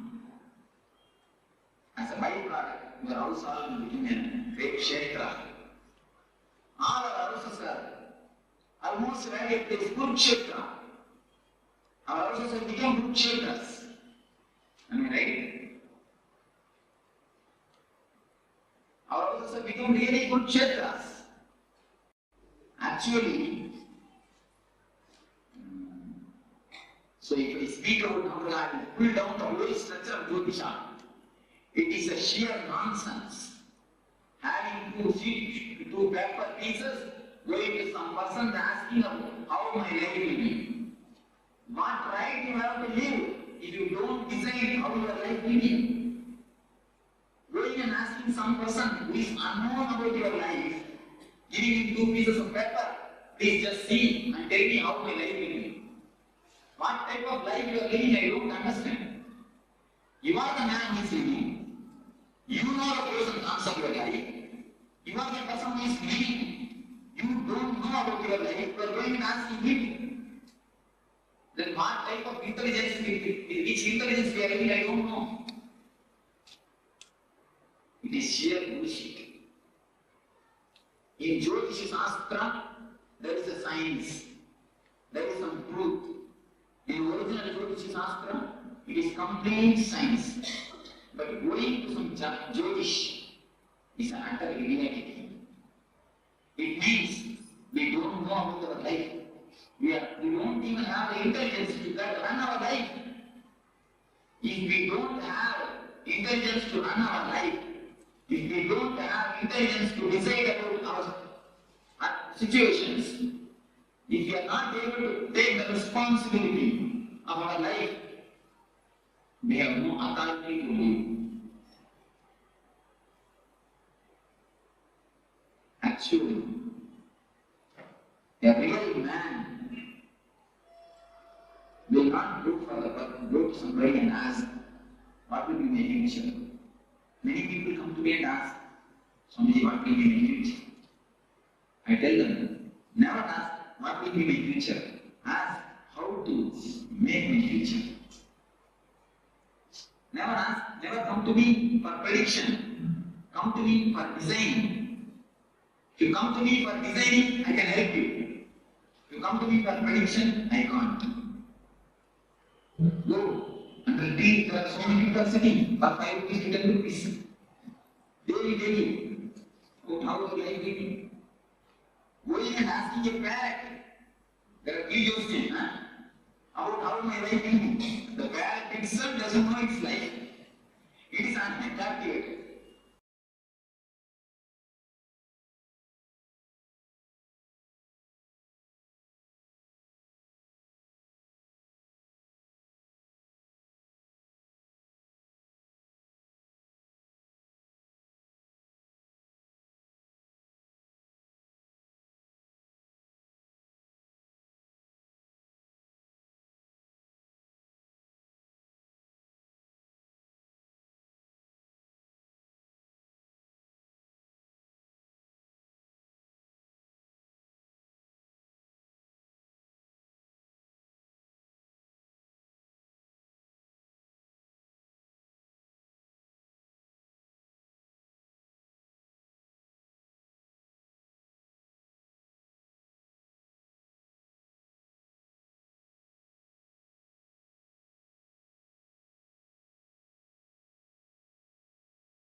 ferociousness of seeking is powerful enough, like the fire of Kalabhairava, to burn everything which need to be burnt and destroyed inside you. Laziness, tiredness, boredom, everything which need to be taken out of you can be just like that burned. How many microseconds it will take for negativity to disappear in front of Kalabhairava's ferociousness? Not even micro millisecond.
So this meditation is called Dukkha Arana. This is based from a Tantra, from Jnana Tantra. This meditation is designed, is especially designed for a modern man to throw out his mind, throw out his subconsciousness, throw out his repressed things. It is a 30 minutes meditation. First 10 minutes. It is a 3-part, 30 minutes meditation. We cannot call it as meditation. We can call it as meditation technique. Even the word meditation is somehow associated with seriousness. When you listen to the word meditation, many people are like, am I right? Many people run away just by listening to the word meditation. If you ask them to round the Sanideva temple 11 times, 11 days, they will do it, they have pee. They will even bring some 10 liters of milk and pour on the Sanideva around the temple. Of course, it's not wrong, I'm not criticizing it. They will be happy to do outer things, but afraid to do inner things. Why? You look in, the Pandora box is there. If the Pandora box gets opened, what will happen? She has asked very right to shoot it. She asked the question, if you don't control, what will happen? See, the very person resonates with the fear. If you don't control, if you open the Pandora box, what will happen? All know, we are afraid of this Pandora box. That is why we never sit for meditation. We never think about meditation. When we listen to the word meditation, try to fly, try to take off. So, the word meditation is also a little bit too serious. That is the thing. So now we will go for the technique. The first 10 minutes, there is a music which will encourage you to do the meditation technique. There is an encouraging music which will change by itself every 10 minutes. You don't have to see the clock. This is 30 minutes technique, 3 parts, each consists of 10 minutes. The first 10 minutes, we are going to work with breathe. We are going to work with breathe. We are going to deeply and chaotically breathe. I will just show you. I will do it and show you. Because when the body intelligence is awakened, the body will take how much of oxygen is needed when you deep breathe. There is no need for controlling your breath. There is no need for holding your breath. It is not pranayama. Please be very clear. It is not at all pranayama. You are supposed to breathe as deeply as possible, as devotically as possible. Up to navel. Up to navel. Begin the breathing, not up to navel. Forget your whole breathing. Forget your whole body. Just begin a breathing in the 10 minutes. First 10 minutes of deep, devotic breathing. And then, no, you just as deeply as possible breathing, as deeply as possible breathe out. And people who have got the problem in heart, do it as much as you can. Don't follow it. But other people, put your whole energy and do it. The 10 minutes standing and deep breathing. In these 10 minutes, all your frozen energies in your body will start breathing. All the frozen energy which is stored in your nervous system will start getting melted. The heat will melt all the repressed emotions. Your subconscious will be completely open. The next 10 minutes is called catharsis. You are supposed to open the sealed body which is in your being.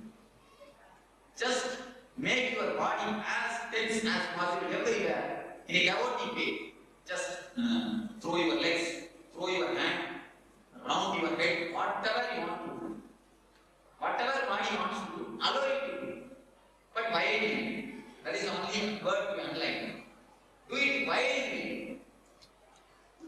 Just make your teeth tense, make your eyes tense, make your hands tense, make your legs tense, make whatever body part you feel, make it tense as possible and relax. I will show you, do it and show you. Have you understood? The first 10 minutes, deep chaotic breathing. Next 10 minutes, just pouring out all your dukkha. If you feel like crying, just cry. If you feel like screaming, scream. If you feel like rolling your head, just roll. Allow complete independence. This 10 minutes. Don't control your body for 10 minutes. Only one rule, don't disturb the next person. Don't disturb others. That is the only rule. You are supposed to throw all the insane. Become a man. In one word, I tell you, become a man. Because already we are mad inside. Am I right? Already we are mad inside. You just take one paper. Today you go and do it as a homework. Today this is the homework for you all. You all will take one paper and sit in your place. And allow the mind to think. Even if you just keep you sit within 1 or 2 minutes, you will forget everything and start having your dreams, your thoughts. When you remember, just start writing what you thought. Then keep the pen and allow. After again 2-3 seconds, you will forget and your mind will start wandering. And again, when you remember, write it down. If you write one page, you will see what big mad house is running in yourself. You are running a big asylum in your being. Suddenly you will feel that you are gone to Delhi. After 2 minutes, suddenly you will be in Bangalore. And suddenly you will be in your shop looking up for business. And immediately you will remember that your wife has not given water in your bedroom. So your thoughts are completely unrelated and unarranged. Jumping from here, there, here, there. Beautiful example given by Vivekananda. What is mind? He answers. If a monkey is enough example to express mind.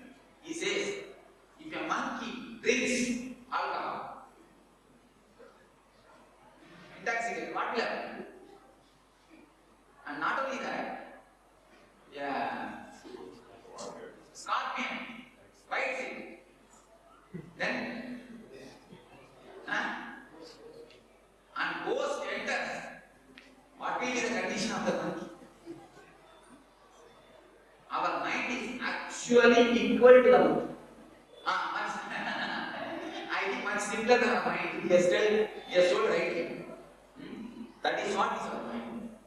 So, just bring out the madness. Act out the madness. Is the right word. Act out. Now there's a big technique in West psychodrama. It's a guy.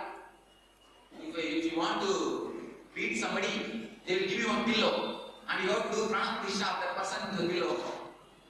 Just as you do prana pratishtha in temple.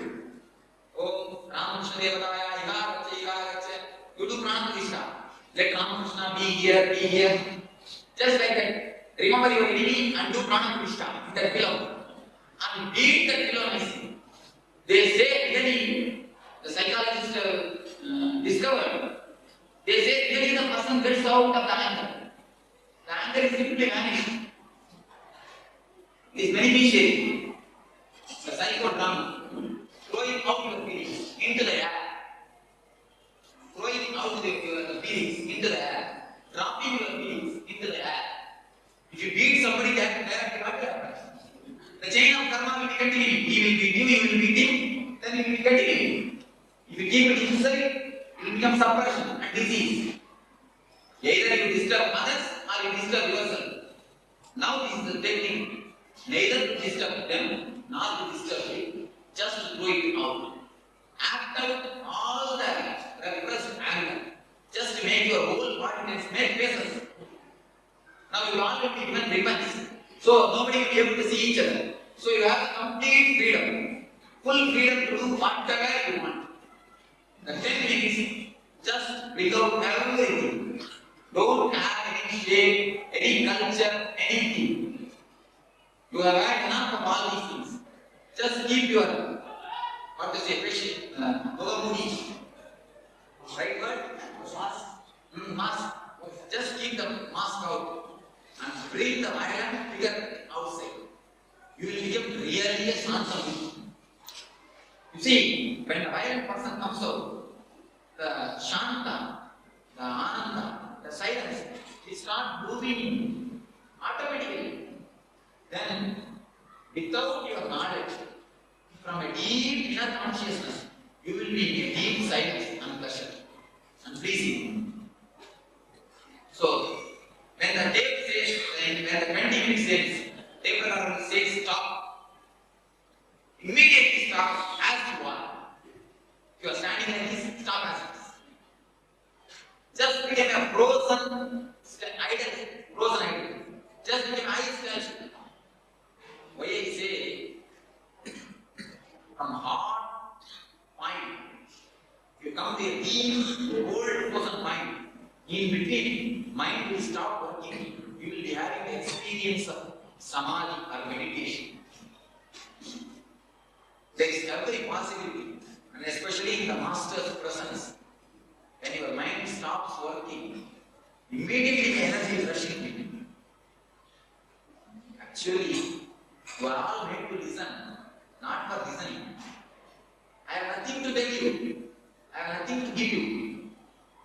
If you are able to feel the energy directly, I can communicate, I can give you more in silence than talking. Actually, I can help you more in silence than talking.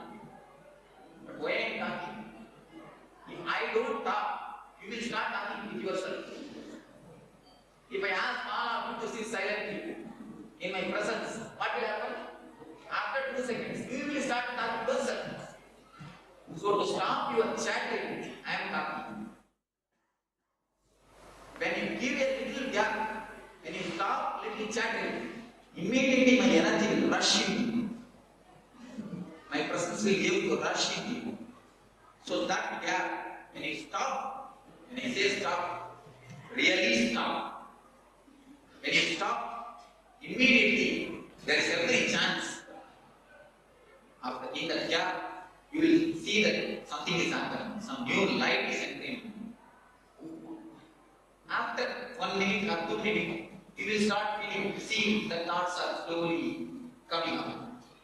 So no problem, just sit down as you are, where you are.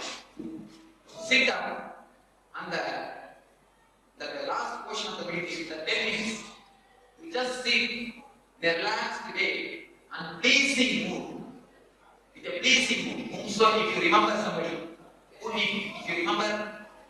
just remember whom you love. Remember somebody you are pleased in somebody's face. Just remember them. He may be God, he may be a guru, he may be your devata, or he may be your friend, he may be your relative, he may be your husband, he may be your wife. And most probably not be your wife and husband. It happens so. The wife and husband maybe. Anyhow, whomsoever you feel like pleasing, just remember them. Or you can be as you are without even remembering. You can be just sitting in a pleasing mood and witness all your thoughts. Don't condemn your mind. Don't condemn your thoughts. Don't concentrate on anybody. Concentration has nothing to do with meditation. Concentration is not meditation. Meditation is awareness. So just be aware of your thoughts. Whatever thoughts comes, those just allow it. So, do you understand that clearly? First 10 minutes, deep chaotic breathing, standing. Whatever way the body goes, allow it. And next 10 minutes, deep catharsis, acting it out. When catharsis says stop, stop. And other 10 minutes, when slowly thoughts start coming, just sit in a relaxed way and pleasing mood. Whatever happens inside your body and outside your body, just witness it by closing the eyes. Don't try to force silence in the house when you meditate. There are few people, if they start meditating, they will torture the whole house. You keep silent, they take out and keep the telephone and giving big commands to the people, I am going to meditate. Before they go to meditate, they will make a big poster and then only they will go to meditate. Don't do that. Whatever happens outside, let it happen. Don't be anything as disturbance. Don't try to torture anybody in the name of meditation. So, this happens somewhere else. Yes. Stand like this and have a free clothing.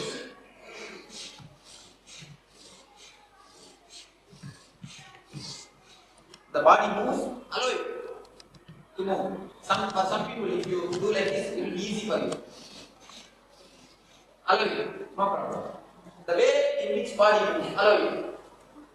You may have heard the similar type of techniques from some other school, don't bother. Don't compare, don't mix it up. Just beat, if you remember your enemy, just give beat. Then you can sit in a happy way, relax it, no problem. If you don't have anything, just sit in a relaxed way. No problem. That is no compulsion that you have to express. If everything is done, sit simply. But see, don't cheat yourself. Be very careful. Many people try to cheat themselves. What about Mamakara? Say, I don't have pleasure. Say, but I am Mamakara. What do you have to do? Actually, Mamakara and Desha, only in word they are different. In intrinsic way, they are one and the same. You see in the deep mind, when you deeply breathe, these differences you will understand. That is why the verbal, when I say verbally, you can question Mamakara, Dvesha, all these words. When you are breathed 10 minutes, all the anger will come out. It will simply bubble up. You will not be able to control yourself, you will simply breathe and things will come out. Don't use the words, use the screaming sounds. Ooh, ah, ooh, like this. Don't use words, your mind will come in. Don't allow the mind to come in. When you hear this about this technique, you will not feel like, what is this? This Swami is teaching us to become mad. You will feel, when you do this technique, you will see the benefit. You will be tremendously benefited. When you do this technique, if you want to testify scientifically, all of you go today and have one passport size photograph. Taken. 15 days you do this technique. 15th day you take one passport size photograph. You will see your faces completely become flower. In 15 days, I assure you. I assure you. In 15 days, your face will completely get changed. You will see that your face, your eyes will become pleasing. Your face is flowered. You will see a tremendous difference in your face. So you can see it in a visible way. After 50 days, you will get filtered water. Yes. Yes, rightly told. You will get a filtered water. So this meditation technique, now we are going to start. Just I will show you the one or two things. So for breathing, use this. So for making tense, do whatsoever you like. There is no need of steps. Simply do what you want. That is the thing. I think there is no need for steps. If he shows something, you will be following the same thing. Don't do according to him. Do according to you.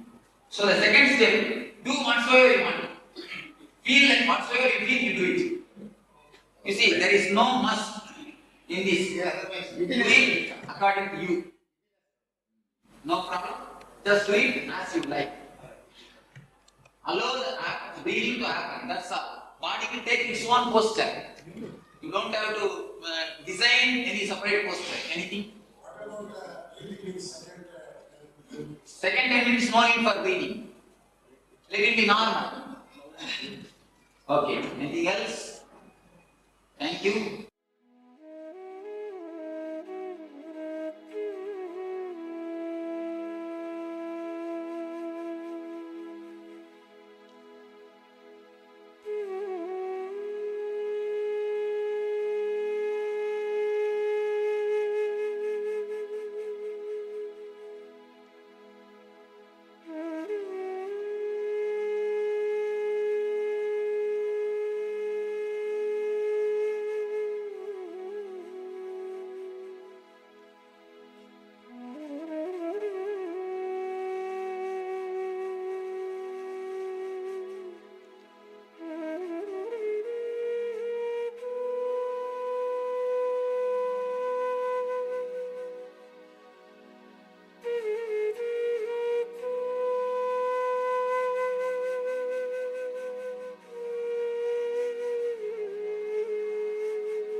Have you heard of the word fear stroke?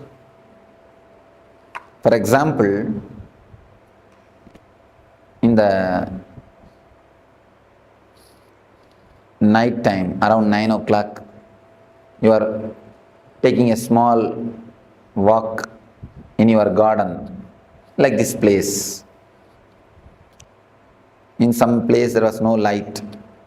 If you see a coiled rope, what will happen?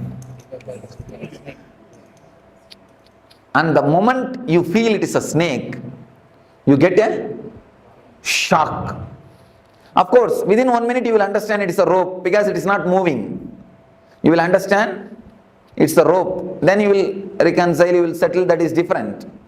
But the moment you think it's a snake, you get some shock.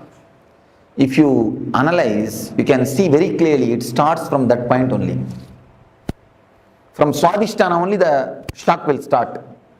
That is why any fear stroke will create a feeling of diarrhea in you.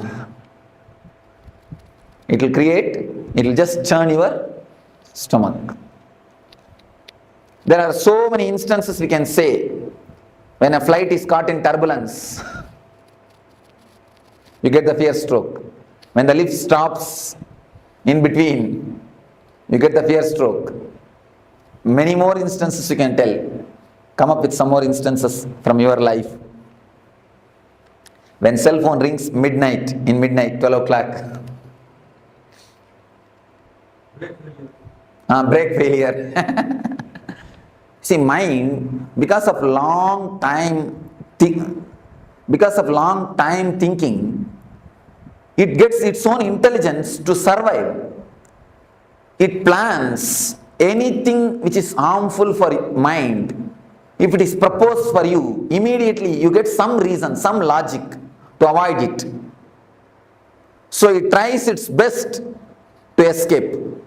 That is why many people, I have seen many people, especially in the West, in the East people are not afraid, many people in the West, the moment they see me, they tell me, Swamiji, when I saw you, I felt so joyful, so pleasant, but from inside my being, from some corner, a terrible fear attacked me. They feel such a joy and pleasure and feeling of ecstasy, along with it, a deep fear arises. The deep fear is because of the mind. Mind just wants to escape. See, anything which creates pain, mind is ready to receive. Because with pain, mind can survive. But anything, any method to go beyond the pain or to go beyond the mind will never let you do that. Mind will never let you do that. Mind will try its best to put some obstacles. Even at the time of meditation, it will create some doubt. I think this portion I will do tomorrow. Now I think I am tired. Next meditation I am not going to do. Many of us decide before even entering into the session. This is because the mind will never let you do all those things. And moreover, mind has got its own regular setup of thinking, regular way of working. This whole camp, the whole camp is designed in such a way, your regular mental thinking setup itself will be broken. You will not be let regularly, you see, every day, at least 8 hours you sit alone and think. Even if you are working, except the moments which you are talking, you are sitting and talking with yourself. The thinking is going on. The mind is alive. First time in your life, you may be stopping thinking for so many hours. When you listen to me, you cannot think. Your thinking will not be so solid. Not only listening to me, continuously the meditation is going on. Different techniques. So the mind will get frightened. Unconscious can predict the danger. Unconscious has got a intelligence or intuition to predict the danger. So if you totally get involved, you will reach a space, the joy or the bliss, where mind cannot pull you down, where you cannot be same old personality, So naturally mind will create enough of problems. I have seen many people coming and telling me, Swamiji, I don't have time at all for meditation. What? I don't know what word to use. Simply cheating themselves. You see, if you say, I can't give so much of preference to meditation, that is okay. But how can you say, I don't have time? Because everybody has got only 24 hours. It is your priorities. For what you want to give priority. For money, if you want to give priority for money, you spend all your time in working. If you want to give priority to the family relationships, you are just continuously around them. You take them out, you spend time with them, you sit and chat with them, like this. For what you want to give priority? Only for that, you work. So if you really want to give priority for your life, for your joys, for your bliss, for the real energy, naturally you will find time for meditation. So if you say, I don't find time for meditation, it means two things. Either you have not understood the importance of meditation, or you don't feel like giving priority to the meditation. Any moment of fear stroke in your life?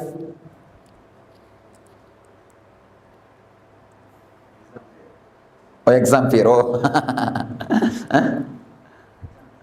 Okay. Even exam is a fear, not fear stroke. Interview is a fear stroke. When he asks a question, you do not know the answer, you get that shock, fear stroke. The fear of unknown things. Whenever you see, in the midnight, you feel like having a cup of coffee. You slowly come down from your bedroom to go to the kitchen. Suddenly you see a shadow moving. Then you get the real fear stroke. Instead of boiling the milk, you are boiled. That's right. Some other situations?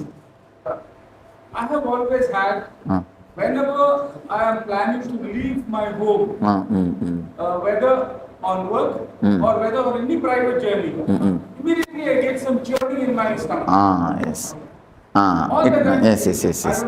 It means, in the young age, when you leave the house, mother will warn, hey, be careful, come back properly, don't go here, don't go there. The mother's train, that gets recorded. Actually, the kids' Swadhisthana is very simple, very relaxed, sensitive Swadhisthana. We actually inform, we put lot of inputs, so that gets recorded. That becomes a solid thing. That's why, in the young age, I've seen in some houses, they make the kids to sit on the dining table. If they do some mistake, if they do something wrong, if they are too naughty, they make them sit on the dining table. That only creates the height phobia. The height phobia is created if you punish the child, making them sit on the heights. So naturally they get that fear. The fear is recorded inside the Swadhisthana. So that only creates the height phobia. For every phobia, these things are only reasons. So at least with your child, please don't create. With your children, please don't create the phobias or deep fears. Never let them, don't give all these nonsensical inputs. I have seen many parents doing it. See, you may catch cold if you move in the rain. Never think children also will do the same thing. Children have got their own strong immune system. It is you who teach them. Don't go in the rain, you will catch cold. Don't go here, don't go there. This will happen, that will happen. Don't eat ice cream. All these things are your teachings. By teaching all these things, you make them dull. Once they have become dull, buffalo, then we feel comfortable. Yes, we have created our we have reproduced. Or we created replicas. Never create this type of strong imprints, samskaras in the kid's mind. And if the kids are jumping around, if they whirl, if they spin, immediately you tell them, hey, keep quiet, sit, you will hit this wall, you will get hurt. I tell you, if they get hurt, be prepared to do the first aid. Never stop them. If they try to climb on a tree, don't pull them down. Just be prepared to do first aid. And just be there. Even if they fall, you can catch them. Never try to disturb them. Never try to pull them down. In the West, I saw in the beaches, kids simply enter into the ocean and play. Parents are just waiting to take care of them, that's all. They never go and disturb them. And in India, we cannot even imagine. I think they will put practically a chain and hold them. Except like a dog, except putting chain, they have done everything else. Don't do that. These are the reasons, these are the things which create very dull or a dead life system.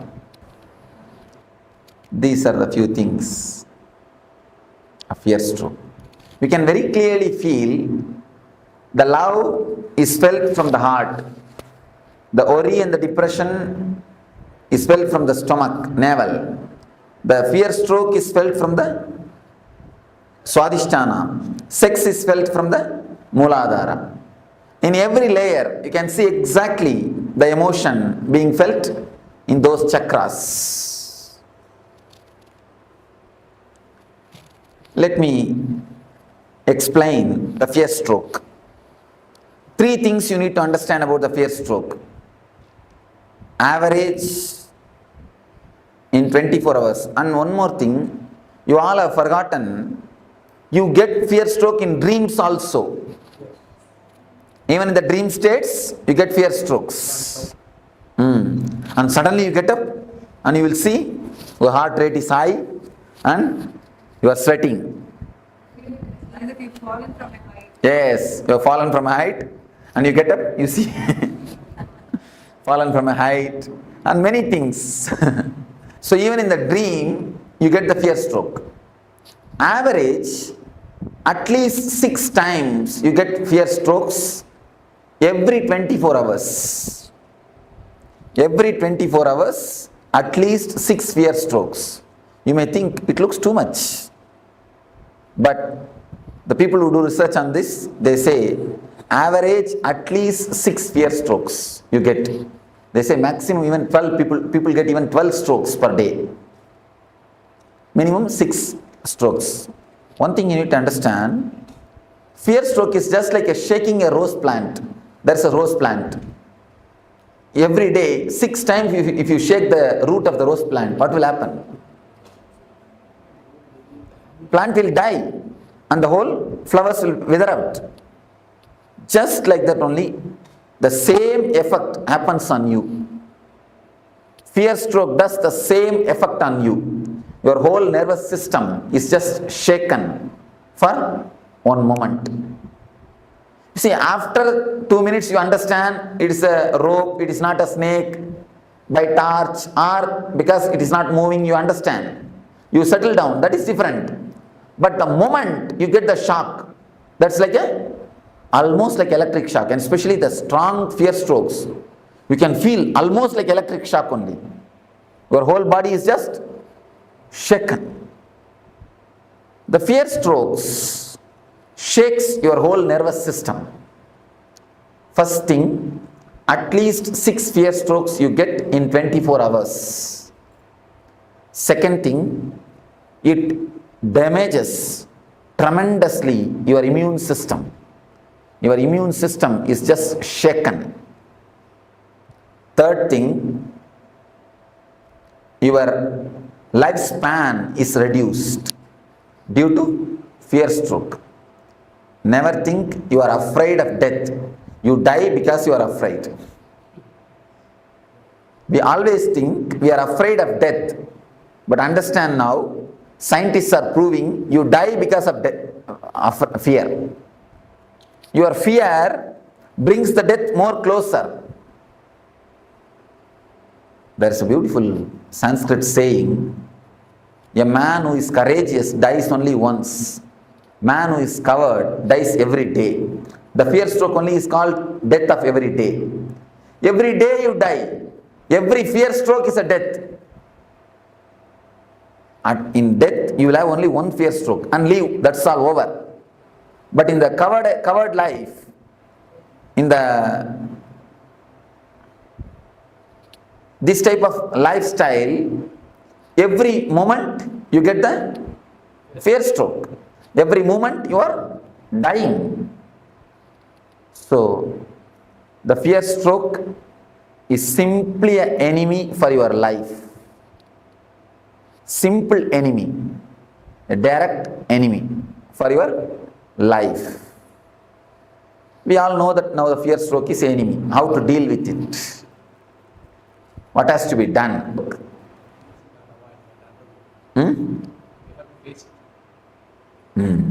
Yes, said beautifully. We have to face it. There is a Upanishad called Katha Upanishad in Vedanta which deals on the death fear. There is a beautiful idea. You need to face the fear. You need to face the fear. What is exactly fear? Let us analyze. What is your subjective feeling of fear? Let us reduce everything to words. Don't say, I cannot explain, I cannot express. It's an emotion which paralyzes all thinking. Yes, Scott, beautifully. Then? It's only imagination. You create something. Even the word imagination is not right, ma. You see, he gave a beautiful subjective experience, subjective expression. A special kind of chemicals or hormones are released in your system, which when the feeling is created, you just don't want to live inside your body. You want to jump out. You just don't want to be in that space. In a nutshell form, I will present it to you. Something happens in your system is not ready to put up with it. You just want to escape from that space. You just want to jump out of your skin. Some uneasy feeling is the tremendous uneasy feeling is created inside your system. That is what we call, see, raising the heartbeat or raising the pulse, raising the BP, all side effect. Basically, an uneasy feeling is created which is not letting you to stay in your body comfortably, which is not letting you to stay in your space comfortably. That is what is fear. What is the exact way to face it? Upanishad says, create the same space consciously and face it. When you create the same space, same hormonal changes, same BP, same heartbeat rate and same pulse rate, same uneasiness, create them consciously and face them. Once you create them consciously and face them, your consciousness gets a deep strength. Even if it happens unconsciously, you will be ready, you will not lose your balance. It's like if you had a deep foundation, even a flood cannot take away your building. If your foundation is not deep, if you have that type of foundation, even a small fear stroke can imbalance you, can put you off. If you have a deep foundation, if you have worked on your fears, if you have a deepest consciousness, even the unconscious strokes can never touch you. Even the unconscious strokes can never touch you.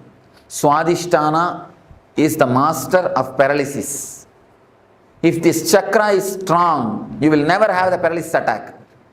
If this chakra is weak, there is every chance of getting paralysis attack.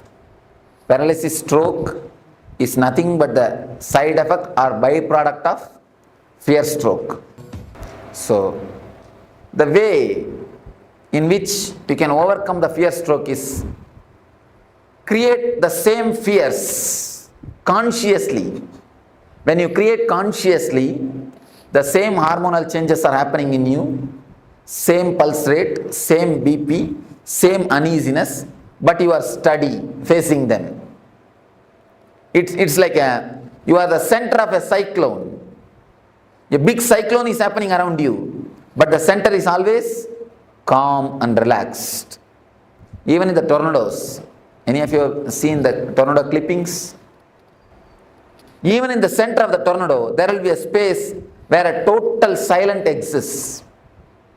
Total silence is existing. So, if you create a conscious tornado in you, your awareness will be a center. Once you face the fears, once you go to the deepest layers of your fears, then even if the adrenaline release happens, even if the same sufferings are pressurizing you, even if the same heartbeat increasing or the same BP level, same pulse rate, even if the same thing happens, you will not lose your balance. You will not be imbalanced. Please understand. Any of you, if you don't understand this concept, this idea, you are welcome to question me. Because based on this idea only the whole meditation is going to happen. How much you understand this idea, that much only you will be able to meditate. If you have any question, please crisscross me. The innumerable situation fear stroke can strike. You said that consciously create so many situations like that. You put a right question. All the innumerable situations can be brought under 4 classifications. You have the 4 layers of fear. Is fear of losing some part of your body in accident or through some fatal disease like cancer, all those things. This is a second layer of fear. The third layer of fear is fear of losing your near and dear ones, your loved ones. Fear of losing them or losing love from them. Losing them physically or losing love from them is a third layer of fear. The fourth is fear of the unknown, fear of your own death or fear of God, fear of the ghost, fear of unknown is the fourth layer. These are the 4 major layers of fear. If you think there is some more fears than these 4 layers, you can tell me. If we work just on these 4 layers, that is more than enough to reduce the quality and quantity of fear strokes. Any other layers? Any other fears? Somebody asked me, in America, just like this I was telling, somebody asked me, Swamiji, I am afraid of marrying. Under what layer the fear of marriage comes? What is the layer under which the marriage comes? I told them, marriage comes under all the 4 layers. First thing is the fear of losing the status. A small story. Once in the forest, marriage between lion and lioness was happening.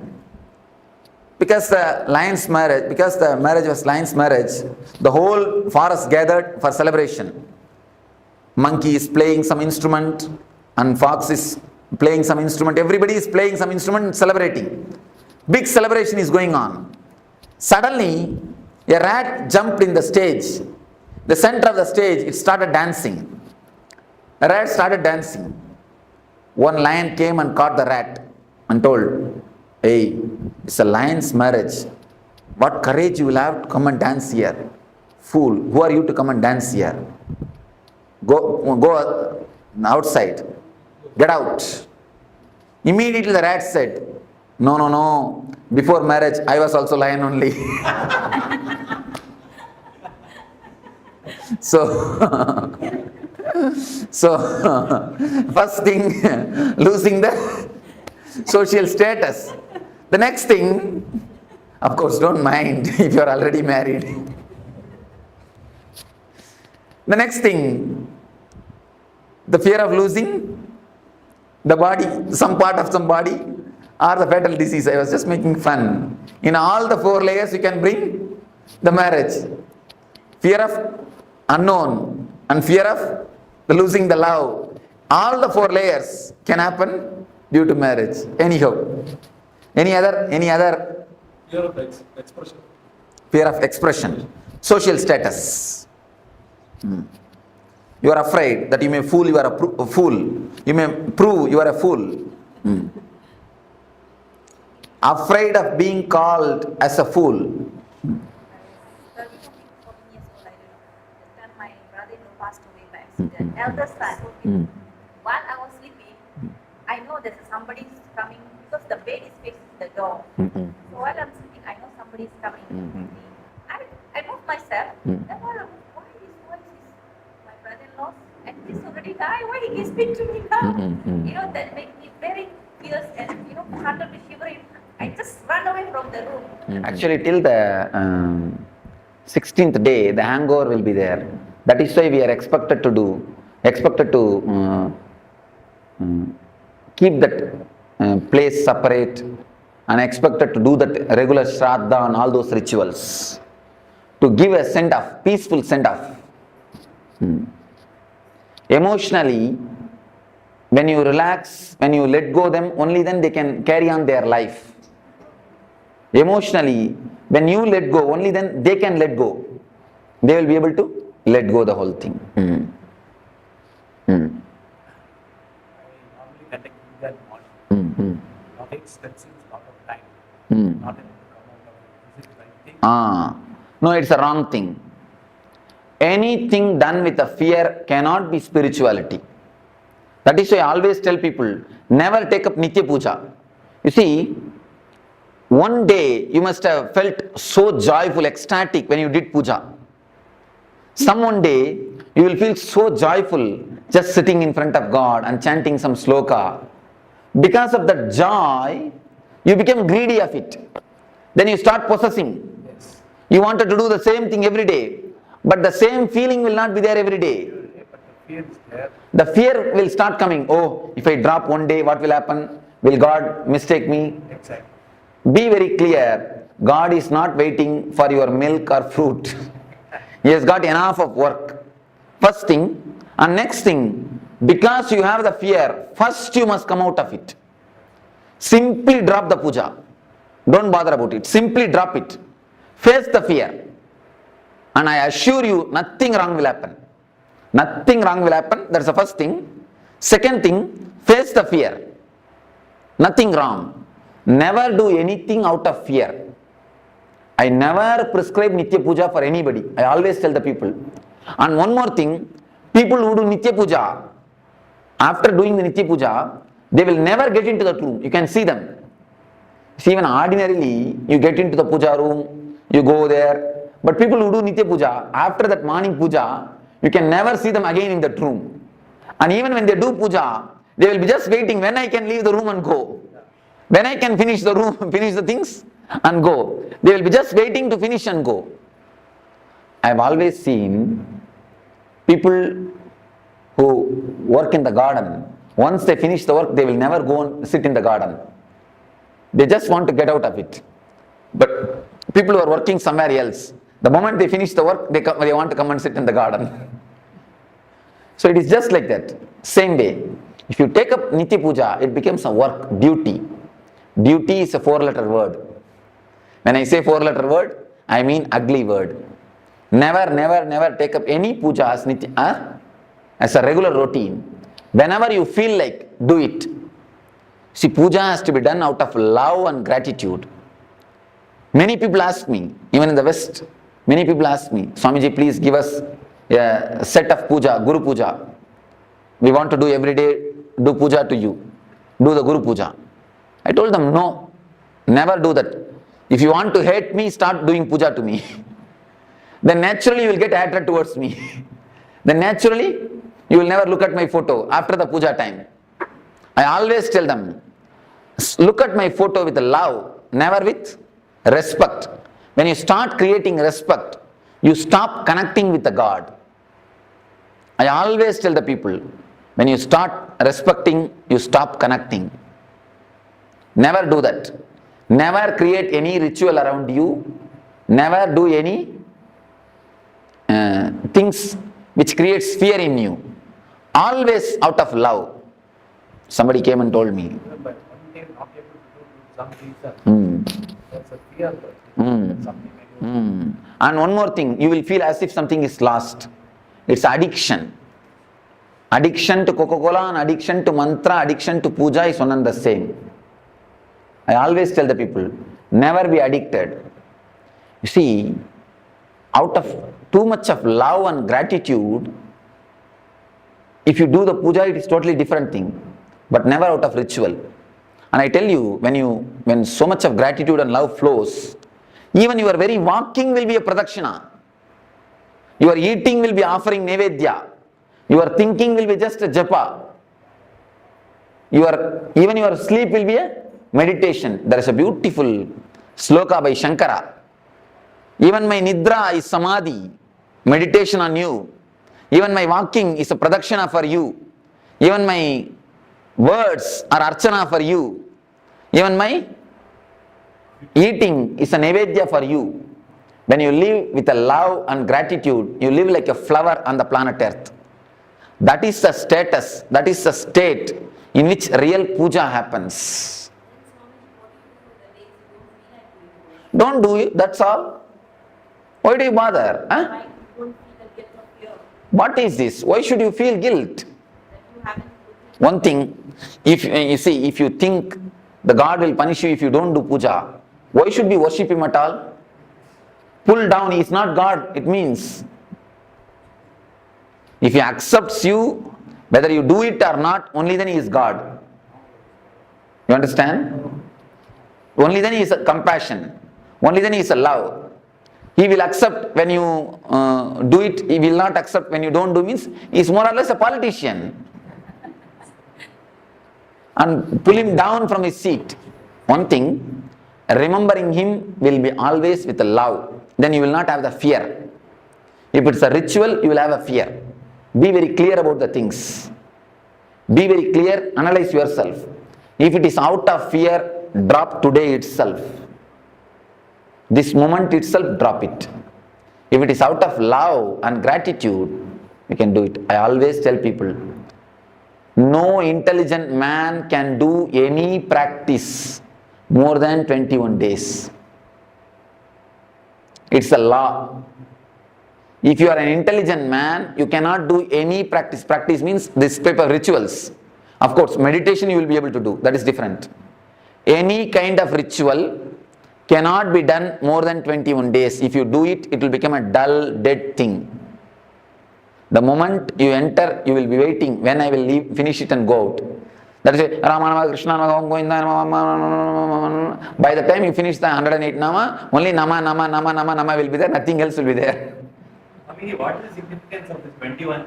Last time on the previous class of 21 hours. 21, every 21 minutes, your energy does one full circle. In every 21 hours, your energy moves through all these 7 emotions.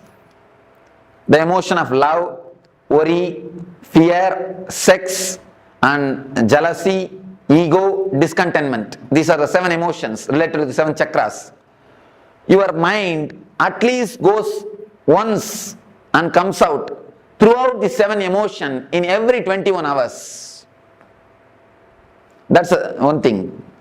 In every 21 days, at least 3 days you fall in every one of these emotions.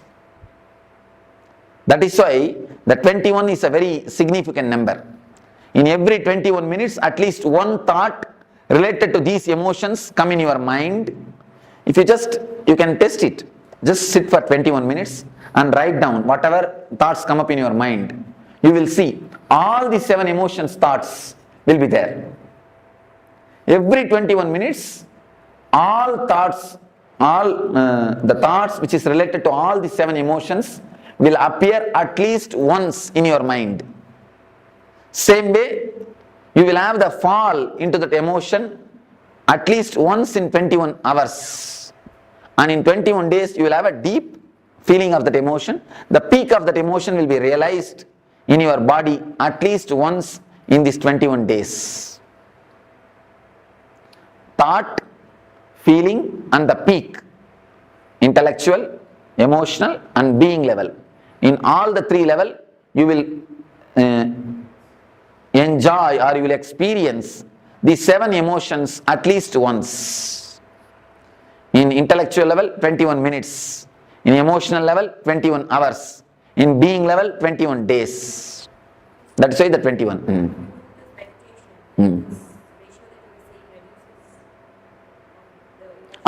Of course, naturally the depth, the quality gets reduces. Then quantity also gets reduced.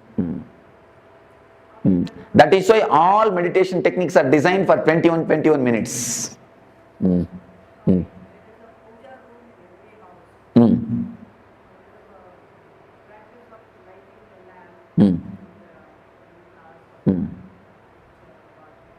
Make it as a small ritual. When you feel emotional, that day you sit and do it casually, relaxed, wait 2-3 hours. When you don't feel, do it as a 2-3 minutes ritual and finish it and go. Over. Or take turns. Tell somebody else, if you are feeling, today let them go and do, that's all. Even that is to satisfy the mind. Even that is also to satisfy the mind only. If you ask me honestly, I will tell you drop even that. Don't bother about it even. Don't even bother about that. Is it only for partners or even for the future? Generally our life. You see, when you imagine about the future, you alter your life. When you imagine about partner, you alter her life. If it alters your life, it is welcome. It's a vision. Only in that way you grow. If it alters somebody else's life, it's an imagination. Don't do that. Alter your life, okay, but never try to alter others' life. This is the difference.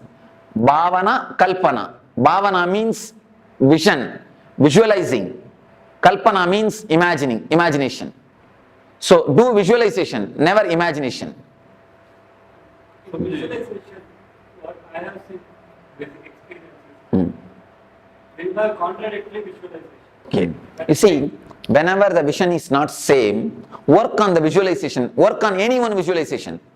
If you think as yourself as a cricketer, start working towards it. If you think yourself as an actor, start working towards it. When you start working, someone will drop automatically. Then you will understand for which you need to give importance. In 1 or 2 steps itself you will understand which is going to suit with in your life. Then naturally the other one will drop. But never drop any visualization without working on it. Because you will have a hangover. If you drop that visualization, if you drop the idea of being an actor without trying to work towards it, at least take 1 step towards some producer's house. Then if you feel, no, this is not for me, it is difficult, then you drop. You will not have a hangover. If you drop without having any steps taken towards it, you will have a hangover. So start taking steps. Naturally, whatever is not for you will drop. Not that you need to drop it, that will drop you. Naturally, you can go ahead in the steps which you need to go. So visualization for the positive aspect is so good. Right. Sometimes the mind thinks other aspect also is negative. You get into the trap of negative, sometimes negative. That is called unconscious visualization. Meditation is the only solution for unconscious visualization. Otherwise, the unconscious visualization is nothing less than a poison. It is a simple poison which will kill your life. See, with poison only your body will be destroyed. With unconscious visualization, your lives after lives will be destroyed. You will carry this unconscious visualization everywhere. So drop the unconscious visualization, that is a just poison. Meditation and bringing more consciousness to your thinking setup. See, if you meditate just 21 minutes per day, the whole 21 hour will be flooded with awareness. So don't miss at least 21 minutes of meditation. Every 21 hour, At least 21 minutes allot for meditation. Then you will see, because in every 21 minutes, you come up with one full circle. If one circle is filled with consciousness, it will have an impact on the whole day circles, on the whole day energies. So naturally the awareness will improve. When the awareness improves, the unconscious visualizations will disappear. You see, chanting of mantras makes you only unconscious. It never helps you, it makes you only forget. Chanting of mantra is like a painkiller. Painkiller only makes you forget the pain, not that it heals the pain. This meditation will heal the pain. It will heal the very symptom itself. So now, don't miss this meditation. Do it totally. Then you will see the symptom itself is healed. And you can do this meditation even in the house. By sitting. Don't do it by lying. By sitting you can do it. Now, any one meditation technique if you practice, that is enough. Which is suitable for you, tomorrow I will answer. Tomorrow in Energy Darshan, every one of you can take advice from me. I will see the energy of every one of you and you can take the right technique. That one technique if you practice, that is enough. Please don't start practicing all the 7. That will become an Aramba Soratva. I have seen many people, in starting they start doing everything. Except cooking, they do everything. If you do all the 7, where is the time for cooking in the house? Then after 2 days, no, this is not for me. So don't do that. Take up one meditation and do it sincerely every day. Meditations you will not feel bored.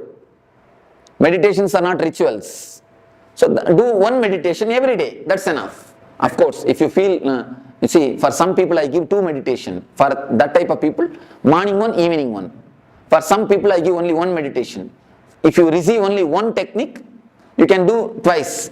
If you receive 2 technique, do it only once. Because I see the chakras. If some chakra is damaged, I give them the meditation technique. If some chakra needs more help, I give them that technique. How do you know that chakras are open?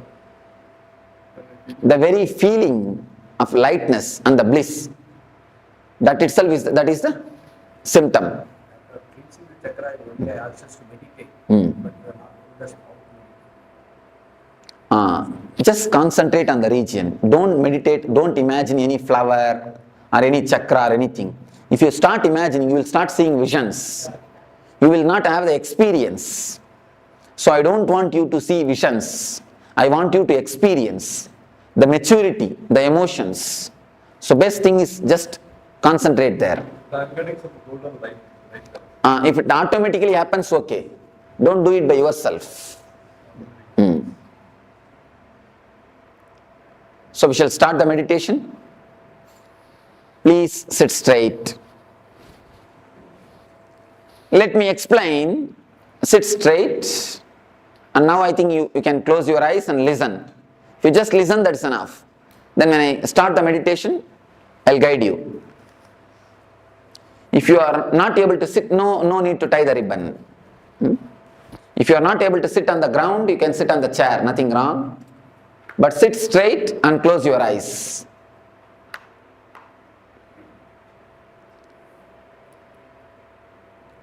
Close your eyes. As you are all aware, there are 4 layers of fears. First thing is fear of losing the wealth, comforts and social status. Next thing, fear of losing some parts of your body or fatal diseases or accidents. Third thing, fear of losing the near and dear ones, the loved ones. Fourth thing, the fear of unknown, your own death. If you have fear, deep fear in some one layer, work on that particular layer deeply. Otherwise, come one by one along with me. I'll guide you one by one. First, if you have the fear of losing the wealth, visualize as if you have lost it. Imagine really you have lost it. You don't have it. You are really lost. Put yourself in the worst situation which can happen in your life. allow the fear, allow the uneasiness to happen to you, allow that shock to happen to you, allow the suffering to happen to you. Consciously visualize and allow the suffering to happen to you. Same way, step by step, we will start penetrating all the 4 layers of fear. Now please tie the ribbons.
The ferociousness of seeking is powerful enough, like the fire of Kalabhairava, to burn everything which need to be burnt and destroyed inside you.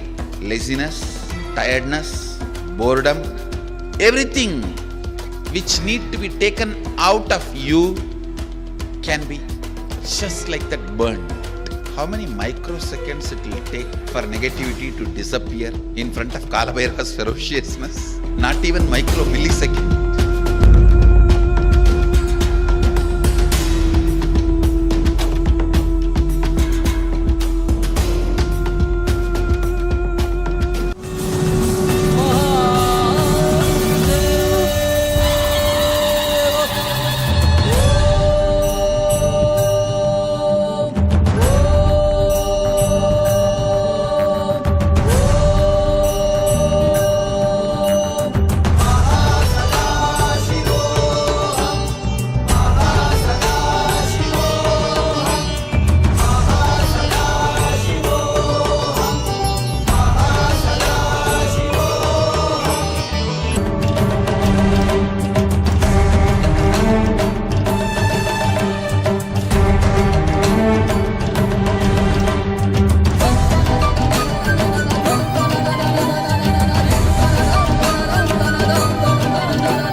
Understand, your system undergoes a hormonal change or chemical change which you are not able to bear. Once you know how to be centered, even when that happens, you can open the Swadhisthana. You can manage the situation. You will be centered even when the fear stroke happens to you. The quality and the quantity of the fear stroke will disappear. Many people, after doing this meditation, they come and tell me, Swamiji, the total fear stroke has disappeared in my life. Even if the same situation raises, I don't get the fear stroke. This will totally heal your Swadhisthana. When the fear stroke happens, you can see the Swadhisthana only will be shaken. That is why immediately you go for 1 or 2. Immediately your Swadhisthana is shaken. Love you can feel from Anagata. Depression worry you will feel from navel, Manipuraga. Fear stroke you will feel from Swadhisthana. Sex you will feel in the Muladhara. Exactly you can feel the emotions in that space. Now we understood one thing. We should face the fears, layers of fears to face the fear stroke or to reduce the quantity and quality of the fear strokes. What are all the fears? Okay. Now let us classify all these fears under major 4 layers.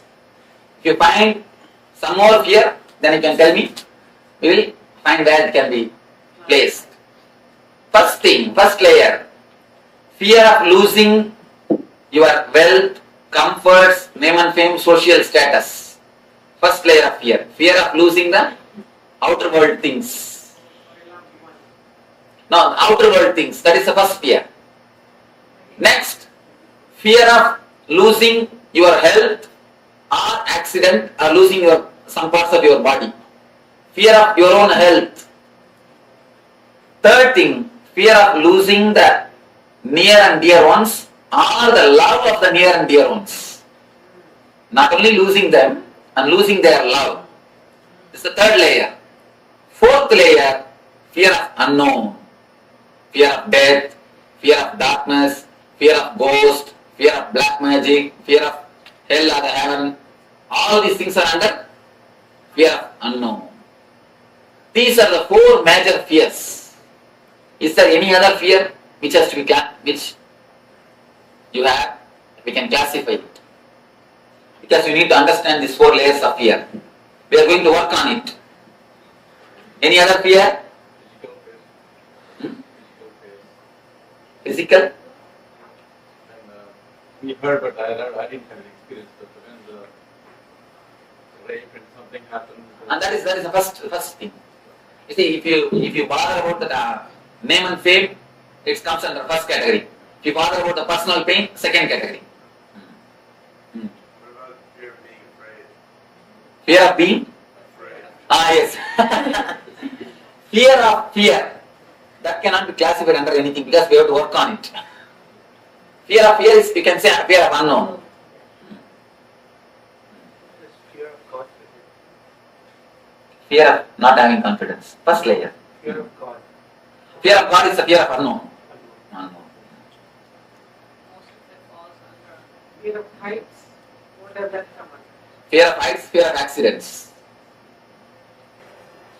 So let us work on the fear stroke. Any other fears except this 4 layer? Okay. Let me give you the basic 4 instruction about this meditation. First thing, this meditation is not like other 3 meditations you practiced. It's not like I'll give instruction you will do. It's like a guiding. When I guide, you need to do. In other things, I know what you are supposed to do. I tell you, you do that same thing. But here, I can only guide you. I can only show you the path. You need to imagine, you need to visualize and do. It's like if you have the fear of losing the name and fame, visualize you have lost it. When you visualize, really feel that you have lost it, your whole body will feel the fear or the pain, suffering. You will feel as if you want to jump out of your skin or you want to run away from this hall. You don't want to visualize anymore. Your mind will tell, no. When it comes, let us face, let us not do now itself all these things. Your mind will try its best to do all these problems. Don't listen to your mind. When I guide you, you need to visualize or imagine deeply. You need to practice this meditation technique deeply. I can only guide you. You need to practice. This is the first thing. Second thing, don't think what imagination can help me. I know everything. Why should I imagine? Don't think. If you imagine, only then you will understand what all the things are locking you. Where you are caught. You may think, I know what are my fears. What is there in imagining? What is there in visualizing? What it is going to do?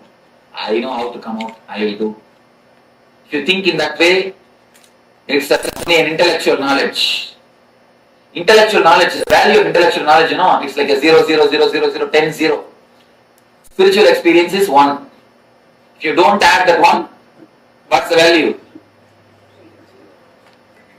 10, 0 is equal to 1, 0 only. So if you add the 1, only then the zeros get value. So have the experience, only then your intellectual knowledge will get value. So don't think what imagination can do for you. Imagine deeply, visualize totally. Then you will understand how much it can help you. Because by visualizing, the Manipura totally gets cleared, actually it gets unwinded. Now it is like a twisted towel. For example, a bed towel, if you twist how it is, your Swadhisthana is just like that. That is why you are holding it, you are tight in that region. If you visualize and do this meditation, it will slowly get relaxed.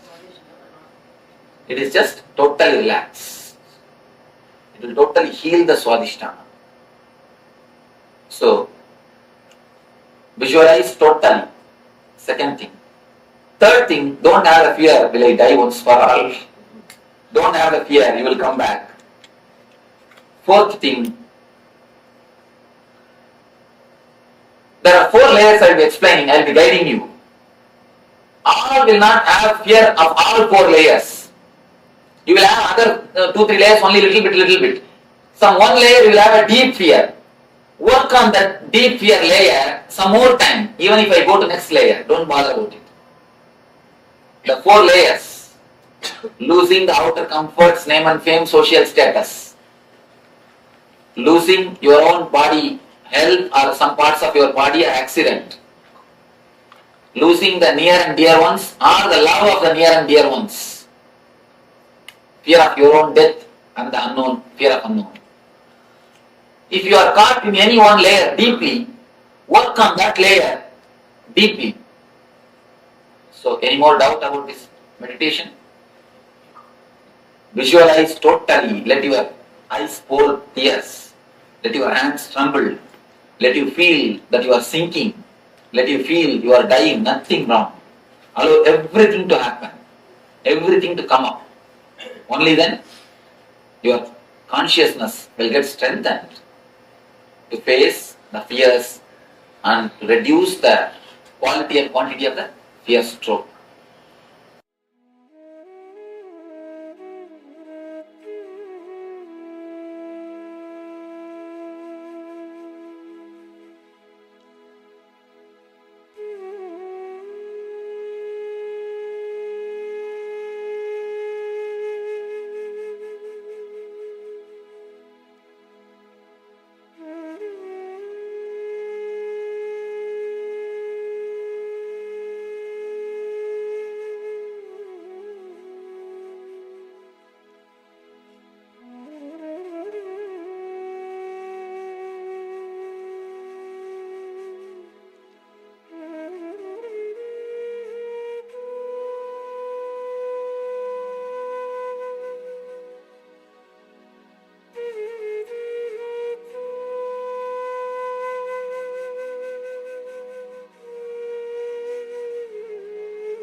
The ferociousness of seeking is powerful enough, like the fire of Kalabhairava, to burn everything which need to be burnt and destroyed inside you. Laziness, tiredness, boredom, everything which need to be taken out of you can be just like that burned. How many microseconds it will take for negativity to disappear in front of Kalabhairava's ferociousness? Not even micro millisecond.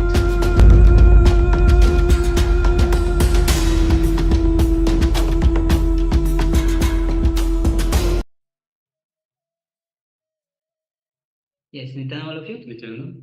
And welcome. It has been little technical issues, so we have been that little facing, but now that has been resolved. So now we will be entering into the internalization exercise, actually the activity for the first revelation by Swamiji on the introduction to chakras. And before we enter, as you already saw the promo for the Kumbh Mela. Kumbh Mela is going to happen in January and February. So there's a grand event in Hinduism where at least 100 million people gather, and this is the estimation for this time as well. So if you want to be a part of us, the Kumbh Mela, let us know. We'll be guiding you further. And along with that, just in 2 days, we have Kal Bhairava Jayanti coming up. Kal Bhairava is a deity which, with ferociousness, he destroys all your negative patterns, all the boredness, tiredness that you are facing with, all the impossibilities that you are stuck in, but not able to move out of those impossibilities by your own effort or anybody's help. If you just show your gratitude to the Kal Bhairava, just with his fire of ferociousness, he breaks all your patterns. So if you are interested in offering your gratitude to Kala Bhairava, and Swamiji himself is a form, is a living incarnation of in the form of Kala Bhairava. He himself represents Kala Bhairava. So if you want to offer gratitude, let us know. We'll be giving you the further information. And in fact, we will put it. We'll put the further information, some further information into the chat box itself, so you can read through and have a look. And of course, as we already mentioned, if you wish to have more information, or if you wish to offer your gratitude to Kala Bhairava, then let us know, and we'll send you further information. Yes. So with this, let's move on to the activity for the introduction to the chakras. So Swami says very beautifully that all the energy points which meet in our body, wherever are three bodies, the physical body that we see, which is made of flesh and bones, which we can see. Second body is of the subtle layer, which is the dream body. Means when we are in dream, that body as we assume, that is the second body of the layer. Third is the causal layer, or the Karan Sharira. When all these three bodies meet, crisscross each other, these form the chakras. These joints are the where it meets and merges. These form 7 points, which are called as chakras. So let's understand that disease is the only imbalance in our chakras. So all these chakras, when there is imbalance in these chakras, then we are in disease, because our body and mind are rooted in our inner consciousness. So any kind of imbalance that you see in the body, in the chakras, that is the basis of any disease. Yes, so let us have a little exercise. So requesting everyone please gather a pen and paper. We'll have a little exercise where we draw these subtle energy centers of our body, these chakras, and exactly where they are situated on the body. So we just draw a silhouette of a person, and accordingly each individual chakra draw where they belong, as well as the name of the chakra. So we will display this this slide for you, requesting everyone please gather a pen and a paper, and we'll go through it quickly with you.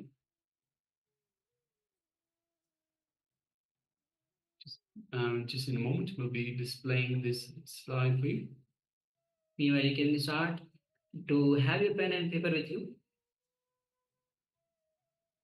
Yes, so as we said, there are 7 energy centers, 7 chakras as such. starting from the bottom, we have, yes, we're displaying the slide now.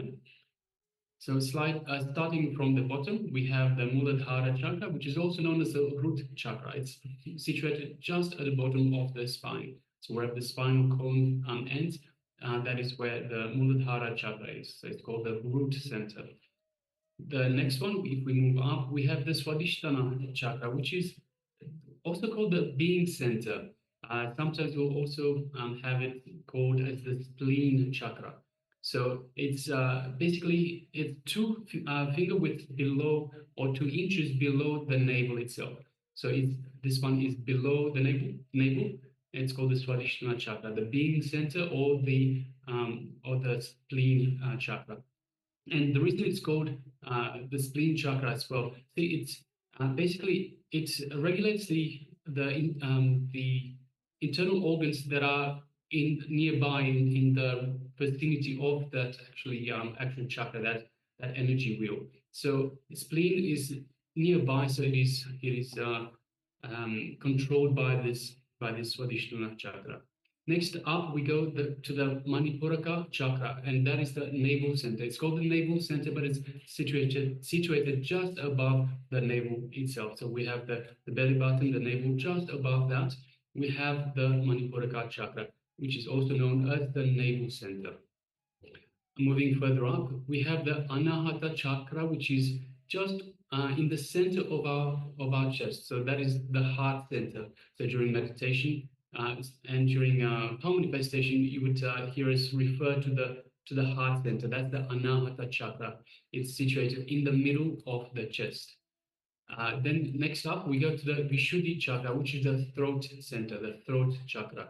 And that is situated just at the bottom of the throat, where you have that little depression before moving on to the chest. So in that little depression, that is the Vishuddhi chakra, and that's also known as the throat chakra. Then we move further up. In between the eyebrows, we have the third eye, the Anya chakra. It's also known as the brow center. So we'll refer to it in a number of different ways: Anya chakra, third eye, brow center. So this is all the same chakra, the same energy, the energy field, energy wheel. It is situated between the eyebrows. So just in that little bridge above the nose, in between the eyebrows. So that is the Anya chakra. Then we move up to the top of the head, the Sahasrara chakra, and that is the crown center. It's known as the crown center. It's actually not a real chakra as such. It's more of an opening. So opening to the cosmos, to the cosmic super consciousness. So requesting participants, let us now take a moment and draw this silhouette of a person and draw in all the individual chakras and where they belong. And this is one part of the exercise. We'll go to the next part soon. We'll just give you a few minutes to pen this down, to write this in. And please make sure you do draw this so you have it for your own reference. So we'll be referring to these chakras during the entire program, the Paramashivoham Level 1 program. So requesting everyone, please make sure you write this down so you're aware of which chakra we're talking about, what the chakra is, and of course we'll be going into more detail shortly in terms of what blocks the chakra, what unblocks the chakra, and of course powerful cognitions that are related to this chakra. So we'll be doing that next. But for now, just take a moment, draw the silhouette, and put in the chakras in the appropriate places.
Now, after that, you have drawn the 7 chakras with the human body.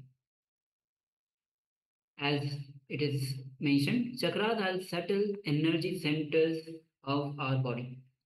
So, throughout the day, we'll be working on each of these chakras. We already have covered few of the chakras, Muladhara chakra, Swadhisthana chakra. So let's enter into another activity where you'll be actually writing down all the names of the chakra, what blocks the chakras, each of these chakras, and how all these chakras can be unblocked, and what are the powerful cognitions related to that chakra.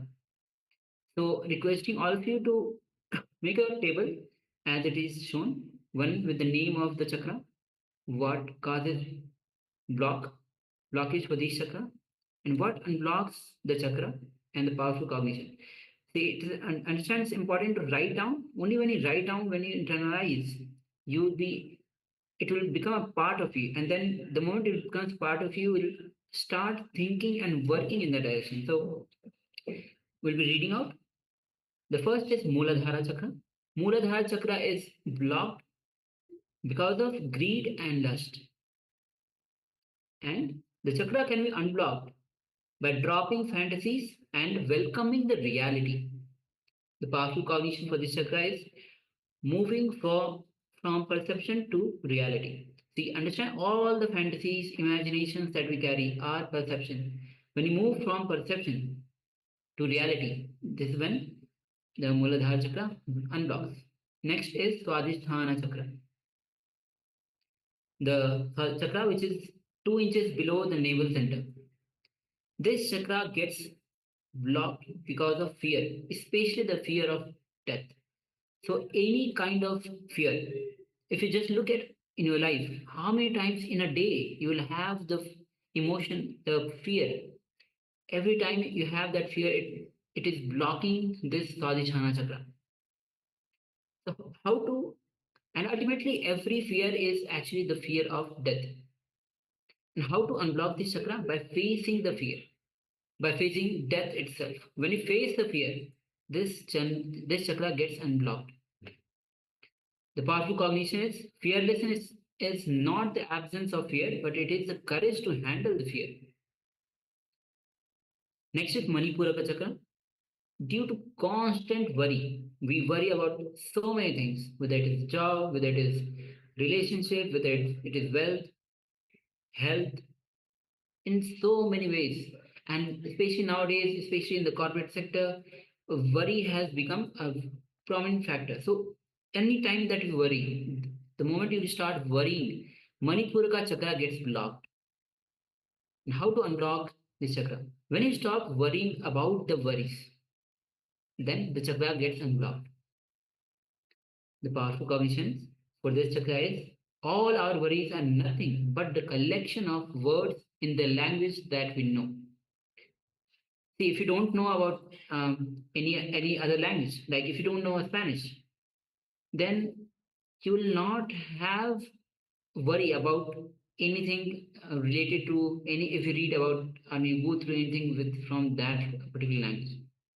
Next is Anahata chakra, which is just at the heart center. This chakra is blocked if you seek attention and love from others.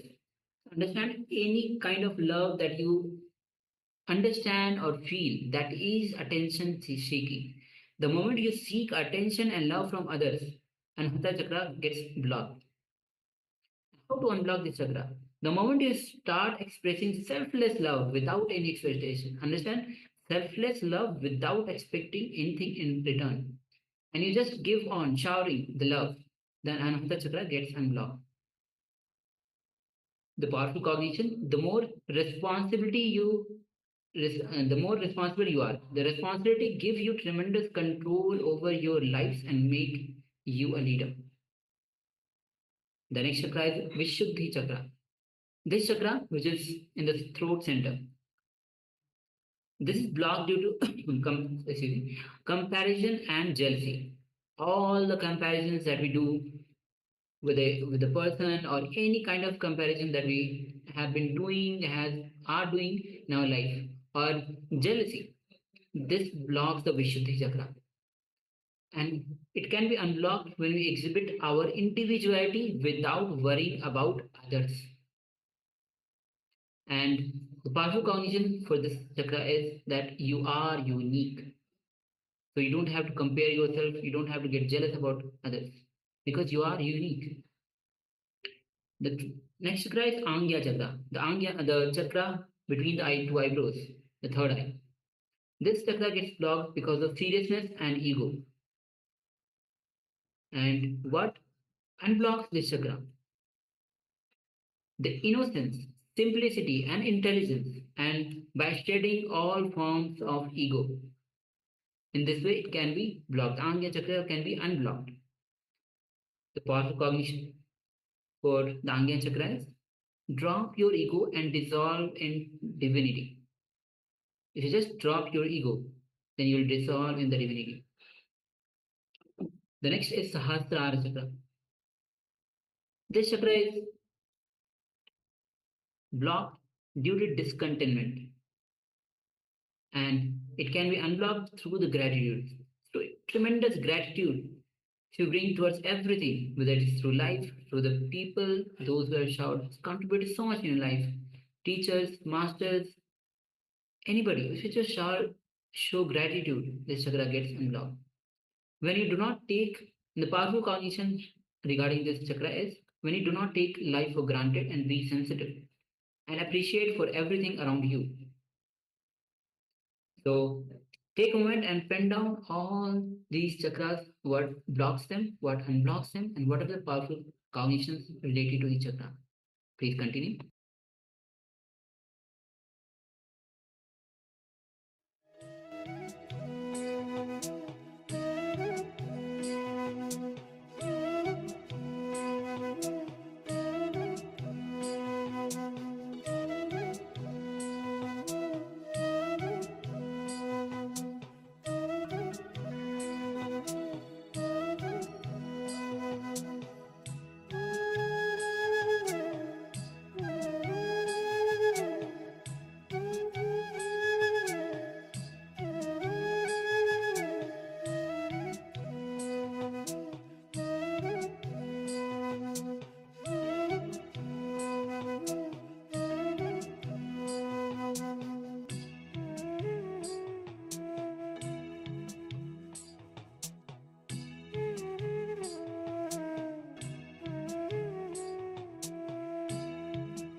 Yes, let us move on.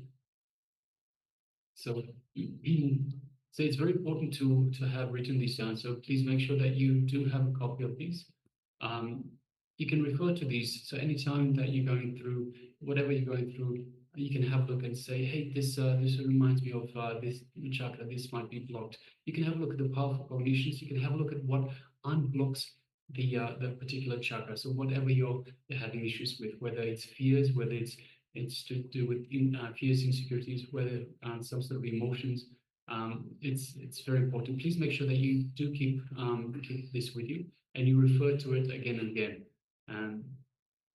As we will be using this, we will be referring to this during the entire program itself.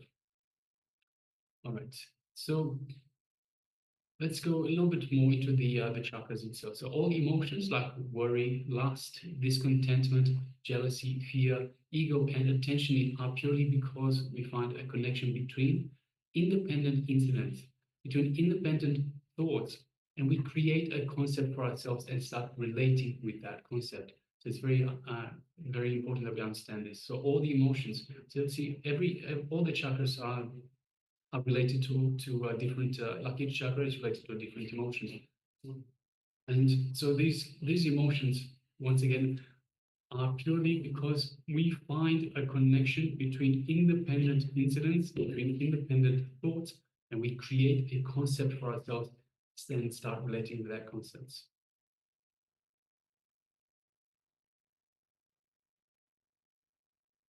The Nitya meditation cleanses and energizes the vital energy centers in your body, which are responsible for swaying emotions and store negative memories.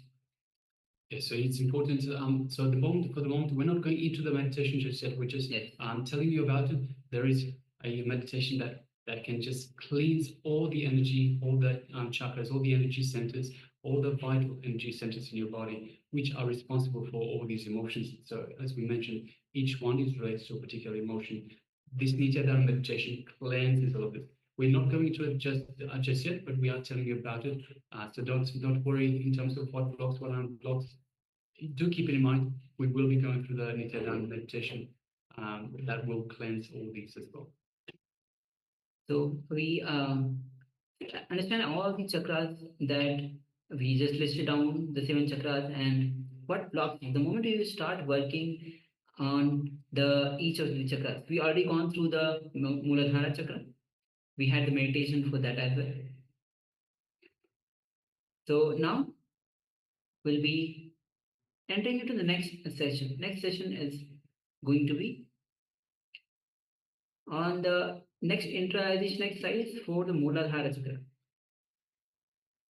In fact, let us do the power manifestation. So today we'll be doing the power manifestation of consciousness over matter. So requesting all participants to take a moment and gather. If you have a coconut with you, get a coconut, get the coconut. If you don't have a coconut, any round fruit. So if you have a round fruit with you, requesting you please gather it and let us sit for the power manifestation itself.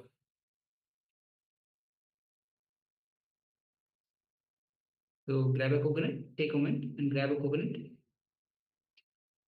And there are particular ways that you put the coconut in your palms. If you don't have the coconut, you can use any of the round fruits. In fact, tell you what, we'll just go to a very short break. I'll go and gather a coconut and come back. So we can do this power manifestation with you. So we'll be back in just 2 minutes. Okay, so requesting everyone, please make sure you stay.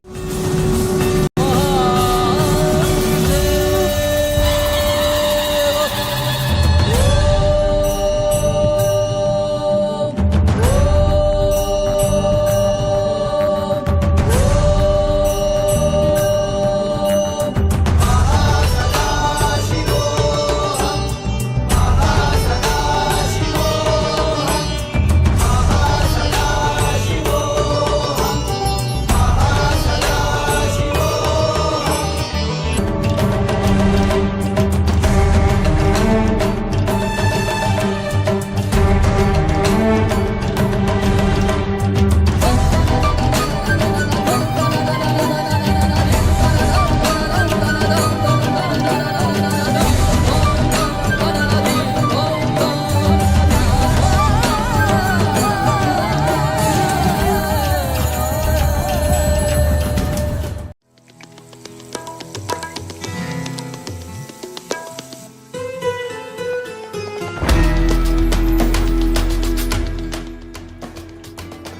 The ferociousness of seeking is powerful enough, like the fire of Kalabhairava, to burn everything which need to be burnt and destroyed inside you. Laziness, tiredness, boredom, everything which need to be taken out of you can be just like that burned. How many microseconds it will take for negativity to disappear in front of Kalabhairava's ferociousness? Not even micro millisecond.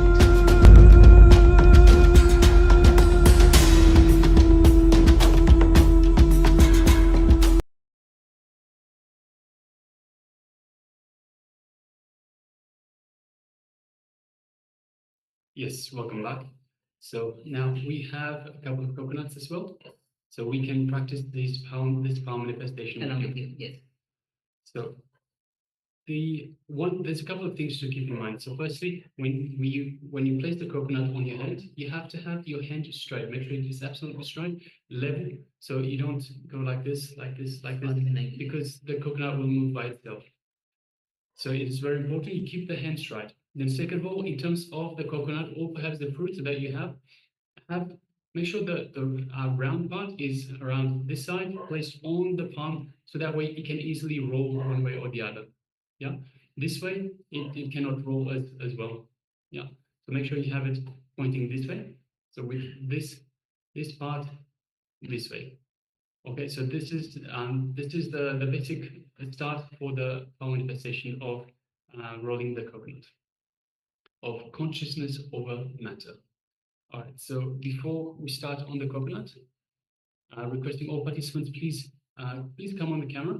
So we have Ma Nada Yogini, Ananda Yogini, Ma Lizzie Wang, we have Ma Wang Han Yu, and Ki Xing Wang Aya. If you could please come on camera and let us take part in this exciting consciousness over matter power manifestation. And it is really exciting because, see, you have a fruit or a coconut with you. It's a physical thing. It's something that you can touch. You can see it. You can knock on it. It's physical. You can touch it. And when you put it on your palm and it starts moving, it's again you can see it. It's something that straight away you know that it's working. And it's such an exciting thing when you see that something is working just through your consciousness. I can't explain it. Until you actually do it, you won't know. You really have to experience it for yourself. So the moment the coconut moves in your hand, it's such a beautiful feeling. So requesting everyone, once again, please come on camera and let us take part in this power manifestation. And we will be manifesting with you. And this is also important in terms of mirroring of neurons. See, because we're entangling with you, we are manifesting this power. And because we're manifesting this power, you see us manifesting the power. You see us entangling with you. And because of that, the mirror neurons in your brain, first of all, they get the same experience as the brain neurons in our brains, and so it's just learns and does it by itself. So this is a particular thing that happens in our brains. So just by seeing someone enjoy something, you also enjoy. You have the same experience. Swamiji beautifully tells us about this later in the program, but this is very much a thing. So the moment you see that someone is having an experience such as rolling the coconut, straight away you know that it's possible for you. So there's a logical part to it, but also you have the same experience without even doing it yourself. So you have the experience, and then you know that it's possible, and you just do it from experience, even the first time. And it's just such a beautiful power manifestation. So requesting participants once again, please let's get the come on camera first of all, and let us do the power manifestation of consciousness over matter. So Ma Lizzie Wang, Ma Nanda Yogini, Ki Xing Wang Aya, Ma Wang Han Yu. Please come on camera. And also the participants that are with us on YouTube, you can also take part in this. So please gather a coconut. If you have a coconut, that's the best thing. If you don't have a coconut, then any round fruit that's all. So please just take a moment and gather these. And remember, this is consciousness over matter. So when you start manifesting, when the coconut grows, you know that the feeling that yes, the consciousness has actually moved. The power you get, you know that Paramashiva is manifesting through you. If it can roll one coconut from your hand, when Paramashiva can roll one coconut from your hand, then it can do so much things. Just the matter of quantity. The quality you already manifested, but it's just a matter of quantity. So at this point of time, I would like to share one experience of Swamiji's life, as his an intimate moment with Arunagiri Yogeshwara. When he was with Arunagiri Yogeshwara, and Arunagiri Yogeshwara told Swamiji, Swami Onura, Swamiji has heard this word previously also, but that moment it clicked with him. And the moment it clicked with him, both of them smiled, and he had one next experience. And from that experience, he gave the command to air to move, and the air started moving. They both are laughing, and he's given the command to move, and the air started moving. So this is very intimate, and one of the ways the Swamiji started manifesting this power at the very young age. And one more thing I'd like to share. See, there's nothing different from me to you. There's no difference between me and you. So everyone can do this. I'm not special. We are all Paramashivas, and that way we are all special. But there's no other reason why I can manifest this power and you cannot. It's just I have been practicing this, and because of that, I can do it. This Supreme Pontiff of Hinduism has initiated me in this power, and through practice and through entangling with the Supreme Pontiff of Hinduism, this power is possible. In the same way, it is possible for you as well. There's no reason why you can't do it. If I can do it, you can do it too. We are all Paramashiva. We are Paramashiva. We need to understand this. All right, so let's get started with the power manifestation itself. Have the coconut on your palm. Make sure that you are placing the palm itself is flat. And once you know it is flat, you can place the coconut with the pointy end on the opposite side of you. And once it is kept, and deeply connect with the Supreme Pontiff of Hinduism. Feel his energy. Bring your awareness to your third eye, the Angya Chakra, the area between the two eyebrows, and gentle awareness. And through your third eye, gaze at Swamiji's third eye, and command the coconut to roll.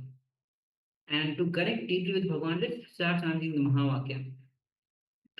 Om Nityananda Paramashivoham. Om Nityananda Paramashivoham. Om Nityananda Paramashivoham. Om Nityananda Paramashivoham.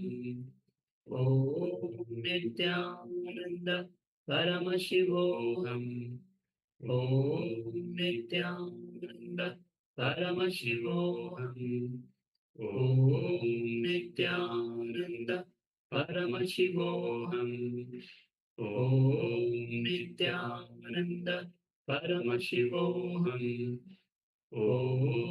Nityananda Paramashivoham.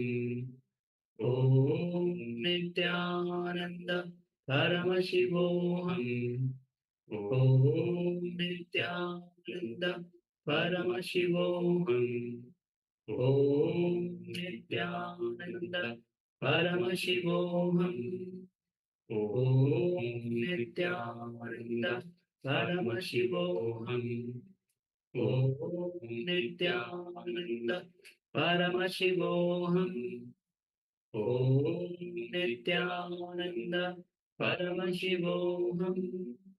Om Nityananda Paramashivoham. Om Nityananda Paramashivoham.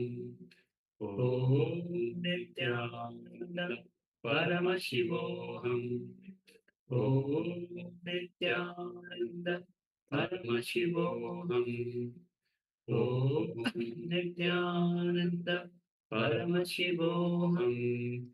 Om Nityananda Paramashivoham. Om Nityananda Paramashivoham.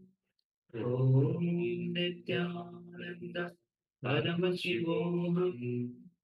Om Nityananda Paramashivoham. Yes. So I hope you practice along with us. If not, this was still a power manifestation demonstration. It is possible. And as I said, if I can do it, you can do it too. We are Paramashiva. We are all super conscious beings. We are spiritual beings having a human experience. Everything is possible.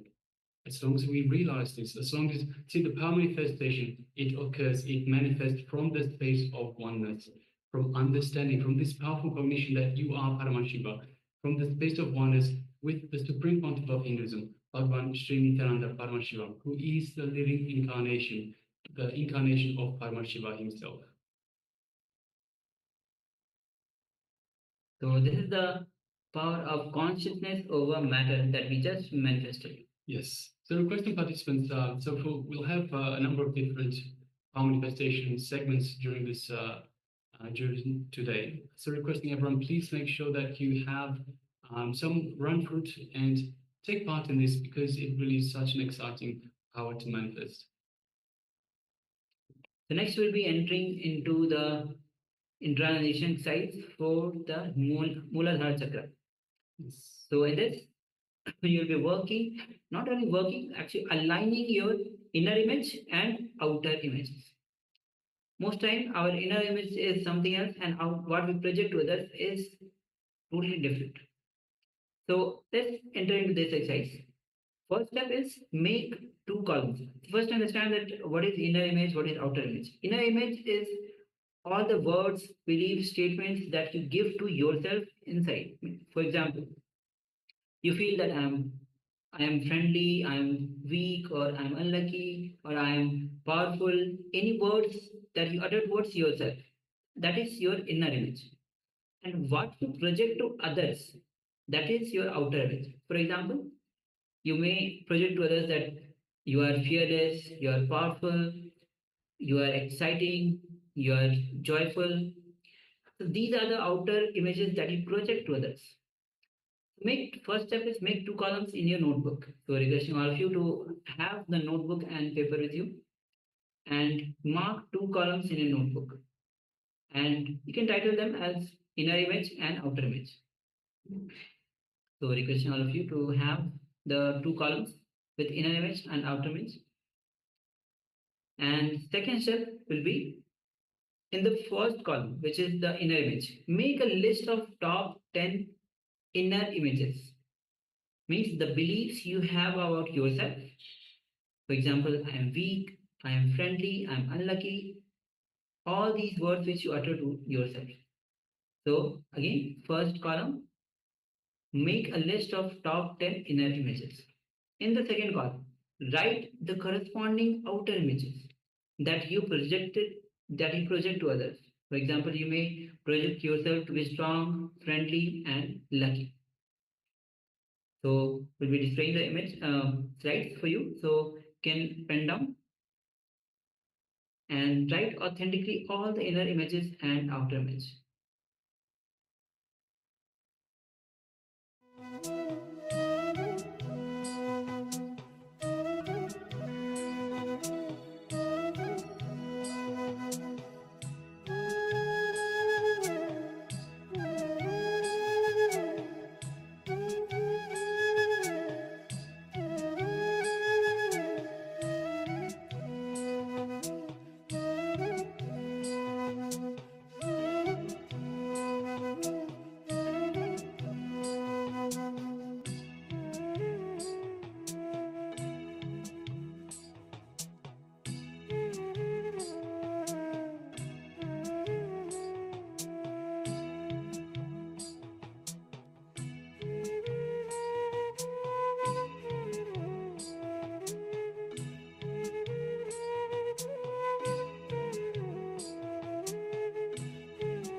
Now let's compare each inner image and outer image that you have noted down. So again, on the left-hand side, you have the inner image, how you see yourself. On the right-hand side, in the right column, you have the outer image. In relation to that inner image, how do you project yourself to the outside world? Now, wherever there is a conflict between the inner image and outer image, start tuning your inner image and outer image, as in what you perceive as you and what you project to others, by always choosing the higher idea. For example, wherever our outer image is higher than the inner image, let us decide to tune the inner image. Don't reduce what you project yourself to be, increase what you perceive yourself to be. So once again, wherever you have the outer image, for example, being higher than your inner image, decide to tune the inner image. If it's vice versa, if your inner image is higher than your outer image, then tune your outer image to match your inner image. Do not reduce what you project yourself to be for others, or don't reduce how you see yourself. Increase whichever one is the lower idea of you. So always tune the lower idea to match the higher idea. Let us now continue.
Now let's move to the fifth step.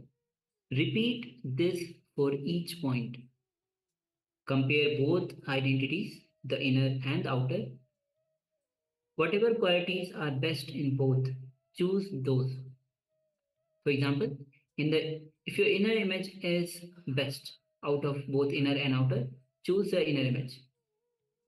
For example, if your inner image you feel like you are strong, and outer image is you are weak. So choose your inner image, which is I am strong. Draw a star against all your best images. Continuously tune yourself to your peak image. Sixth step. Now, after you have compared, put the star against all the best images, identify the best obstacles that stop you or distract you from achieving what you want to be, who you want to be, how you want to be. One of the biggest obstacles for most people is self-doubt, which is a negative thought pattern that happens because of the memories of past failures. Please continue.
Yes. Align your inner and outer images.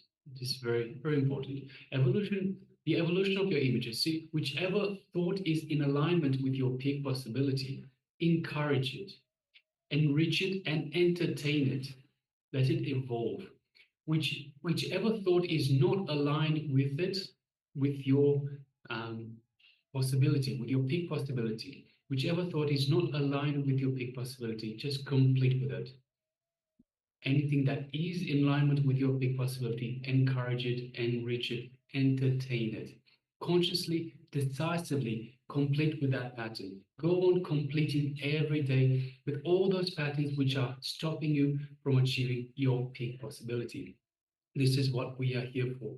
We are here to bring you to your peak possibility, to have a super conscious breakthrough, to get to your peak possibility, your ultimate possibility. Anything that is stopping you, complete with it. Anything that is supporting, is in alignment with your big possibility, encourage it, enrich it, entertain it. It's as simple as that. So, how to have the authentic thinking? We'll be going through what is authentic thinking. See, when you start living authenticity, you know the right way of thinking, and you will use your thinking to achieve what you want in your life. In Hindu spiritual practice, this is the second step, which is known as manana. Manana means authentic thinking. So next is higher peak possibilities. When we are authentic to the current image we have about ourselves, a new higher image is revealed to us. See, understand. See, when we are authentic to our current image about what we have ourselves, the new higher image is revealed to us. When we are authentic to that image, the higher and higher images are revealed. Authenticity takes us progressively to the higher peak possibilities. See, it is important to understand the only reason we have our limits is because society imposed these limits on us, and we believe those limitations. We agreed, we allowed society to put us in a box, but we are Paramashiva, we are limitless potential. So all we're doing is each time we're just increasing the level, going higher and higher to expand, to reach our true potential, our peak potential, our ultimate potential. So this is all that we're doing in this exercise. So let your thinking be established in authenticity, continuously expanding you towards your peak possibility. When you achieve a powerful clarity in your thoughts, that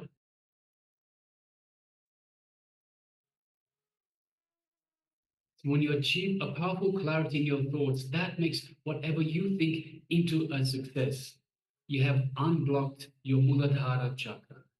So this whole exercise unblocks the Muladhara chakra.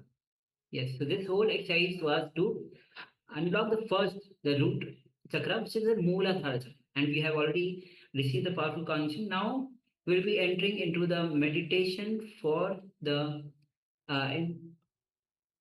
so next we'll be entering into the intransition exercise again for the Manipuraka chakra. We have already gone through the Swadhisthana chakra. We have already gone through the meditation for the Swadhisthana chakra.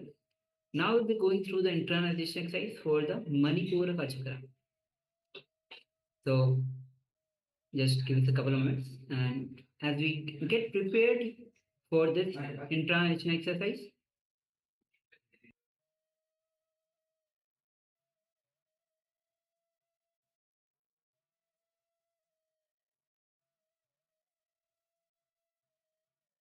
yes.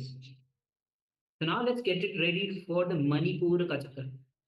See, Manipura chakra is the navel center, the third chakra. The first is at the root of the spine, which is the Muladhara, and 2 inches below the navel is the Swadhisthana chakra, where all the fear are collected, are stored in the Swadhisthana chakra. The next that we are going to work upon is the Manipuraka chakra, which is the navel center, where all the worries are stored. To understand all the worries, which are any emotions related to worry that you have experienced, is there in the Manipuraka chakra. And Manipurika Chakra gets blocked due to the worries. Worry is nothing but a continuous, uncontrolled inner chatter that is happening in your mind. This inner chatter becomes your master and takes control of you. This is problematic. The moment you bring authenticity into your thinking, the worry just disappears. As long as you don't bring authenticity into your thinking, integrity into your thinking, worry will continue to rule you. But please be understand, the worry is nothing but a continuous, uncontrolled inner chatter. That's all. That's all it is. It can simply disappear the moment you bring authenticity into your thinking. The moment you bring integrity and authenticity into your thinking, worry will just drop. Unless you do that, worry will continue to rule you. Yes. So let's enter into the intransition phase. Write down all the aspects of your life that you worry about in your life. See, look inside you. Have a look inside and see all the aspects of your life and that you actually worry about in your life. This is the first step, and after that we'll be entering into the second step. So let's enter into the first step. Write down all the aspects of your life where the worry which you worry about in your life. So let's enter into this intransition. This is the first step. So let's continue with this, then we'll be moving to the next step.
Now, for each of these worrying aspects of your life, write down the thoughts that you have, the words you utter, and the actions that you take. Identify where you are not being in integrity. So once again, in step 1, we wrote down all the aspects in life that we worry about. Now for each of these worrying aspects, let us write down the thoughts that we have, the words that we utter, and the actions that we take, that you took. Identify where you are not being in integrity. Let us continue.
Now, let's move to the third step.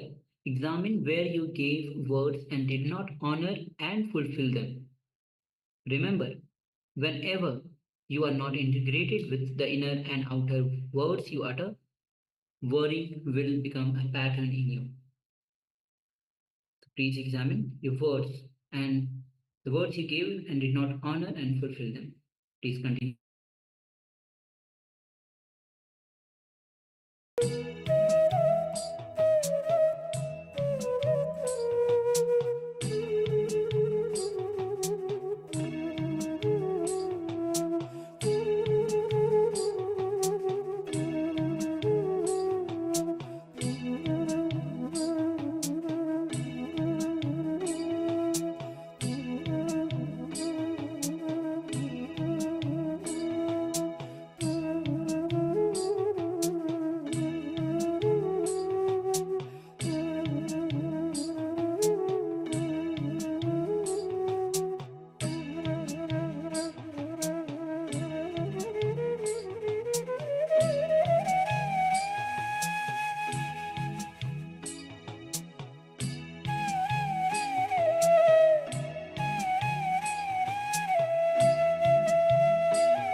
Yes, now let us move into the next exercise.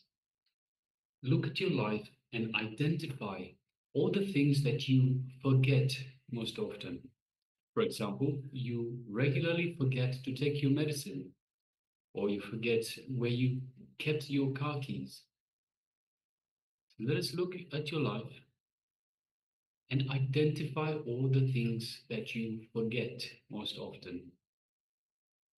So let us just take a few minutes and let's have a contemplation about this.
Now examine what are the words you utter in all these aspects of your life where you are forgetful.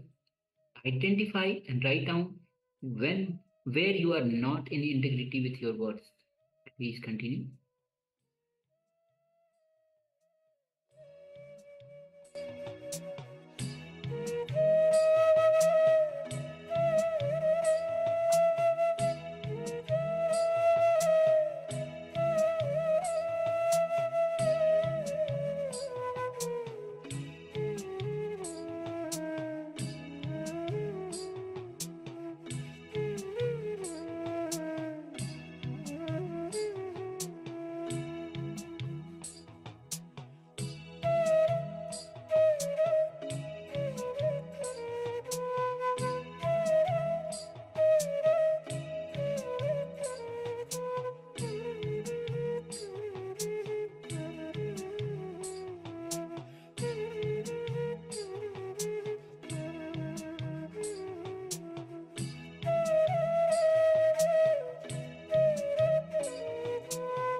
Now, let's move to the next step, next exercise. Write down all aspects of your life that you worry about in your life.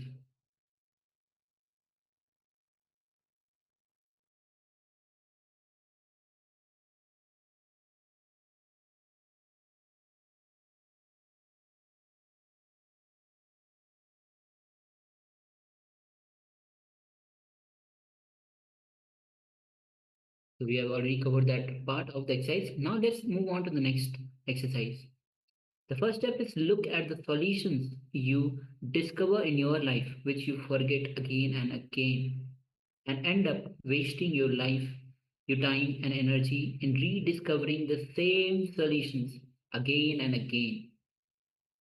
Let's take a moment and let's do this activity, exercise.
Now, let's examine the words that you utter in all these aspects of your life, where you are forgetful. Identify and write down where you are not in integrity with your words. Let's continue.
so much, actually.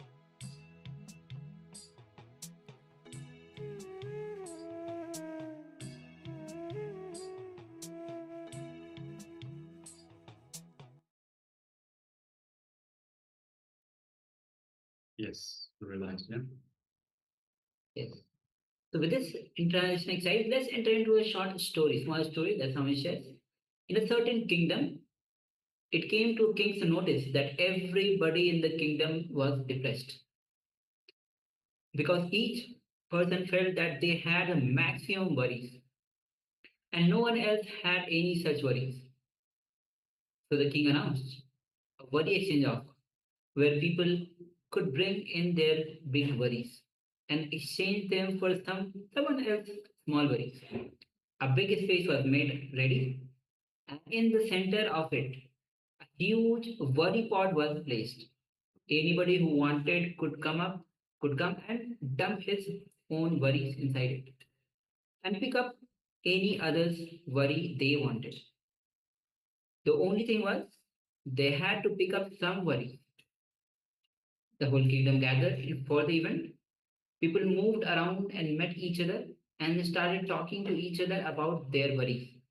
After a long time, event was declared open for the worry exchange. A lot of time passed and not a single person came forward to drop their worries in the pot. King asked his ministers what was happening. The ministers replied, Your Majesty, after all that interaction, everyone thinks their own familiar small worries are much better than anyone's else worries. Yes, so it's a beautiful story. See, we always think that we have the biggest amount of worries. There's so many worries that we have to worry about. And we think that we are the only ones. We are the only ones that are suffering with worry. That is just not the truth. It is human nature to worry, a human experience to worry. But of course, we don't have to. So we can come out of these worries. But it is important for you to understand that all worries are just inner chatter. We've already seen this today in the previous exercise.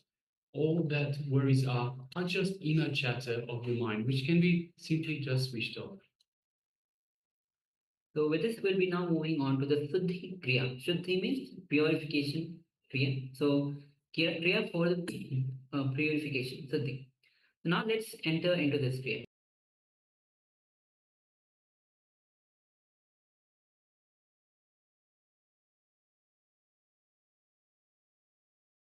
While the Manipura of the women is most strong. Now I will give you some practical example. I'll give you. So whenever you suppress or you put the desires into the system, that goes and gets settled in Manipura like a layer, like one ice layer. Here is a small meditation. As I told you, mind as a layer is nothing but a language. If you can break the language, you can break the layer. The whole layer is nothing but a language. If you can break the layer, you can break the ice layer. You can allow the energy or the water to come up or to touch to the higher zones, to your being. The breaking of the ice layer, the technique to break the ice layer is called what is called blabbering. This is a very powerful technique to cleanse the Manipura, to break the inner chanting, to break the thickest layer of depression. Now, let me explain the technique to you. First, you will concentrate on Manipura. Concentrating means you will just relax and sit feeling this place. See, as soon as you feel Manipura, you will see your worries and your depression start coming out. Because they are already there. Only we are putting a big thick asana or a chair on it and we are sitting on it. They are all just there, bubbling out like a volcano. But we have big seat cushion on that, and above that we sit and we feel we are comfortable.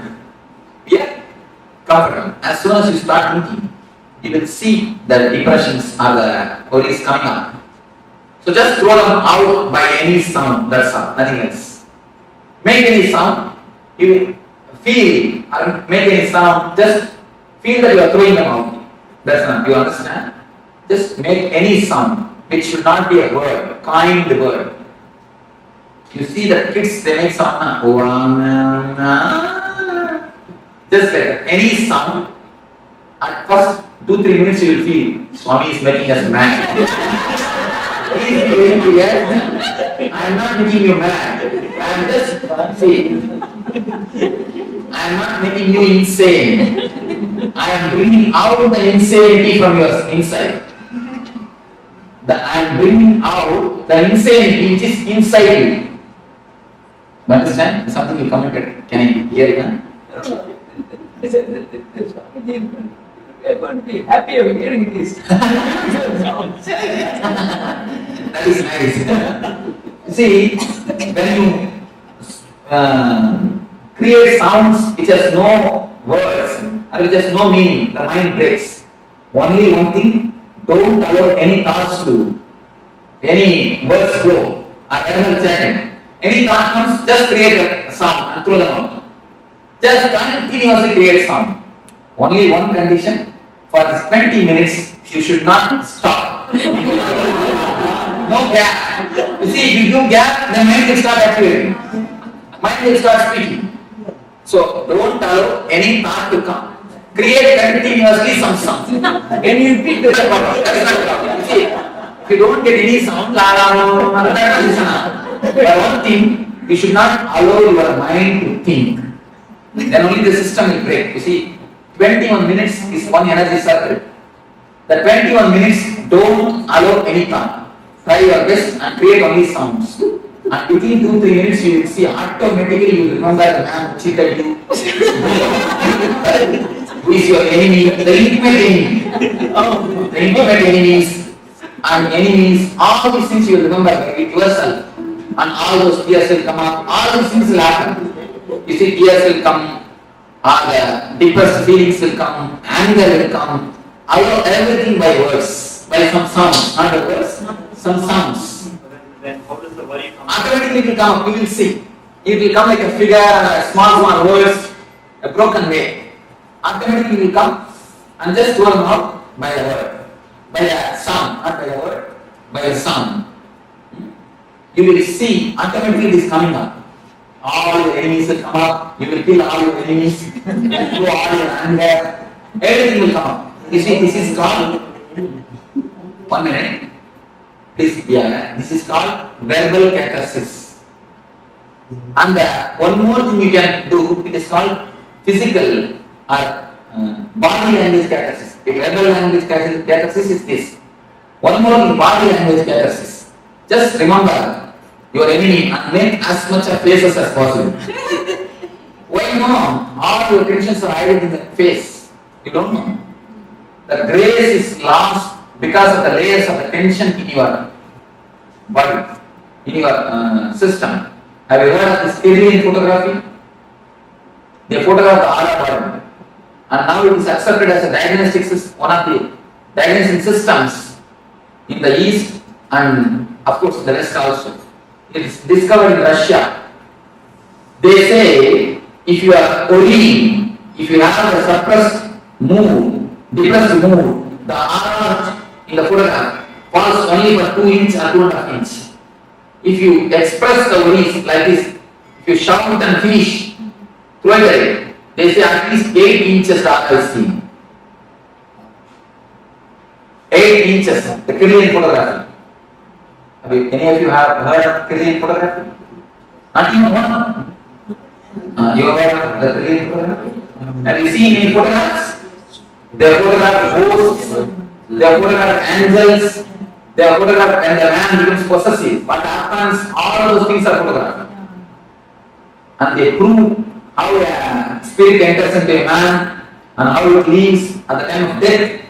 A man is continuously photographed and the light going out of the body is seen and the silver cord means even after the cutting the navel cord or the umbilical cord, a subtle connection exists for 11 days between mother and the child.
Yes, done all of you.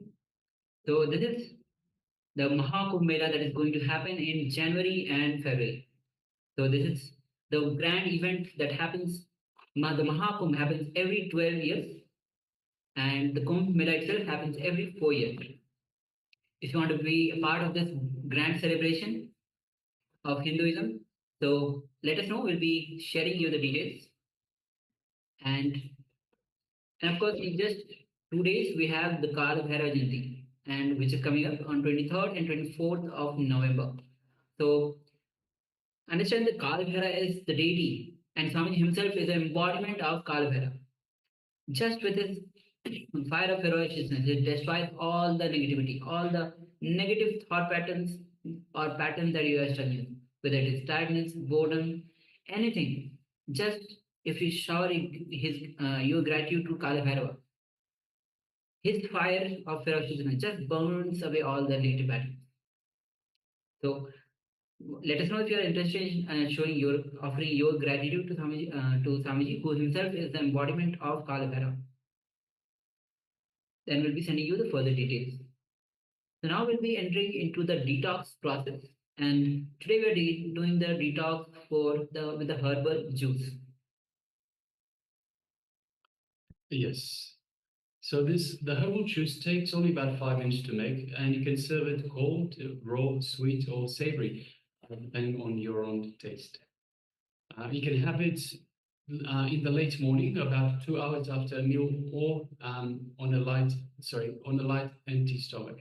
So the preparation is fairly simple. Grind any vegetable of your choice with any 4 to 5 parts of water. So any vegetable of your choice with about 4 to 5 parts of water. So 1 part is the vegetable, and 4 to 5 parts is the water. And you can use any of the following vegetables. You can have beetroots, you can have carrot, you can have white pumpkin or argungu leaves. Or you can also have ginger. So ginger you can add as optional. And basically you just grind these together, you filter and serve. So fairly simple, takes about 5 minutes. So you can just get the vegetable, grind it add water, you can add ginger and just filter and serve. And of course, as we mentioned, if you prefer, you can add something sweet like organic jaggery, or perhaps a pinch of salt if you prefer it savory. And it can be consumed plain, but please do avoid refrigeration. So it's very important you avoid refrigeration.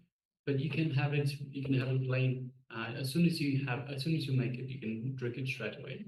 So we'll just display this slide for you just for a few moments for you to, if you're interested in taking down the notes, please go ahead.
Yes, Nitan, all of you.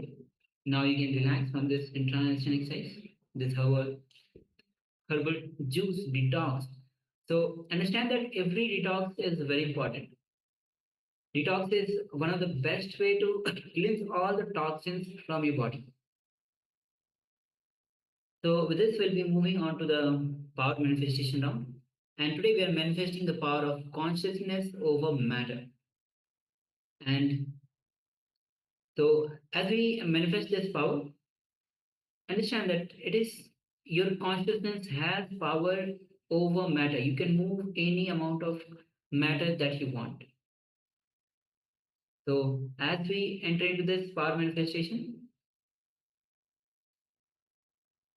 let's have the coconut. If you have the coconut, that's great. We can straight away move to the manifesting of the power of consciousness over matter. Before that, we will be entering into the Sas Pramana, which is a scriptural reference for manifesting the power of consciousness over matter. So this is taken from Vigyan Bhairatantra, Dharana 95, Sutra 120, which says, क्वचिद् वस्तुनि विन्यस्य सनैर्दृष्टि निवर्तयेत् तज्ज्ञानचित्तसहितं देवी शून्यालयो भवेत्. The translation of this Parameshwar's translation from Bhagavan Parameshwar is, having fixed one's eyes on a particular object, vastu, one should slowly withdraw the sight from that object as well as slowly eliminate the knowledge of that object along with the thought and impressions of it. Then, O Devi, one abides in Shunya, the state where there is nothing other than this exists, which is the state of all inclusiveness or infinity. So with this, let's manifest the power of consciousness over matter. Yes, so requesting participants, let us now gather a coconut or a round fruit. So if you don't have a coconut with you, any round fruit will do. So just requesting everyone, please go ahead and gather these and come back quickly so we can get started into this power manifestation of consciousness over matter. So we will be moving the coconut on our hand. Yes.